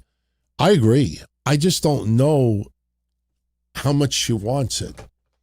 See, the thing, and I'll say this in closing, close it out. The thing with a lot of women and men in wrestling is you don't know if they have, it in them or the drive to work that kind of schedule. It is physically and emotionally demanding. It is draining. Not everybody is mapped out to do that. It is very difficult. And some people find a happy balance like, hey, I do enough in AEW or I do a little Ring of Honor, but I'm getting paid well and I'm taking care of my bills and I'm supporting my family and, things are good and that's enough for me. Not everybody wants to be a household name, Hall of Famer, making, it's not everybody wants to go to the next level like a Jade Cargill. Some people are content to where they are. I don't know what Chris Statlander truly wants. And I don't think she's ever really given away if her aspirations is to be the top woman in wrestling or going to that next level. She might be content at, what she's doing now. So could she kill it? Yeah, absolutely. I don't know how far she wants to go with it. It's very demanding. It is not easy, and it's not cut out for everybody. Just because you're talented doesn't mean you could physically handle 300 days on the road touring. This and that, just everything under a microscope. So I would love to see her take it to the next level. I just don't know if that'll happen. So much love, everybody. I am going to jet. So once again, final reminder on this podcast, I will be live Monday night at 8 p.m. Eastern. We will do a recap of Raw. We'll get into news, a couple other things. We'll see anything else comes out of this King and Queen of the Ring tournament. I'm sure there's going to be other stuff to get into. So I want to thank you always for your support. I will definitely catch you all again tomorrow. Keep supporting the website, wrestling-news.com. And most importantly, download all the shows that we do. It's free, and it keeps us, shown in the stats. It's cool to be in the top 40, the top 30, top 20 amongst all shows out there. The higher we are, the more exposure we get. So your support is critical. And I love doing the YouTube versions, absolutely. But unfortunately, YouTube versions are not on Apple and Spotify and iPod, it's iHeart and Podbean and everywhere else. So those episodes are crucial to keep the cause going. So download all those shows. It definitely helps. And I want to thank you always for your support. So I'm out of here. Be well. I'll catch you on the next one. Ciao, everybody. It's now time for... No, it's not that time. Oh, my God. Why am I getting, mistakes here? Shit. Now it's time. As far back as I can remember, I always wanted to be a podcaster. For me to live any other way was nuts.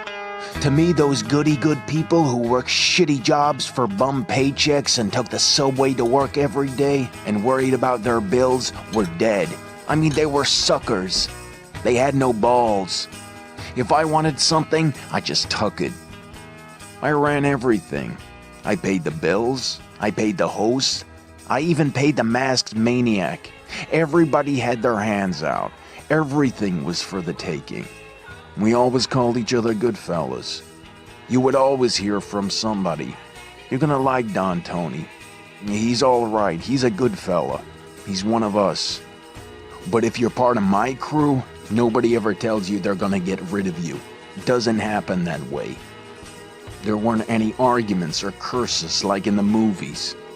See, your haters come with smiles. They come as your friends, the people who've claimed they care the most for your life. And now that's all over. And that's the best part. Today everything is different. There's lots of action. I don't have to wait around for everything like everyone else. Oh, I didn't get the vaccine? Fuck you, vaccine me. Oh, your delivery guy has COVID? Fuck you, feed me. Right after I moved here, I ordered egg noodles and ketchup, and I got spaghetti with meat sauce. I'm no longer an average nobody, while they get to live the rest of their lives like a bunch of schnooks.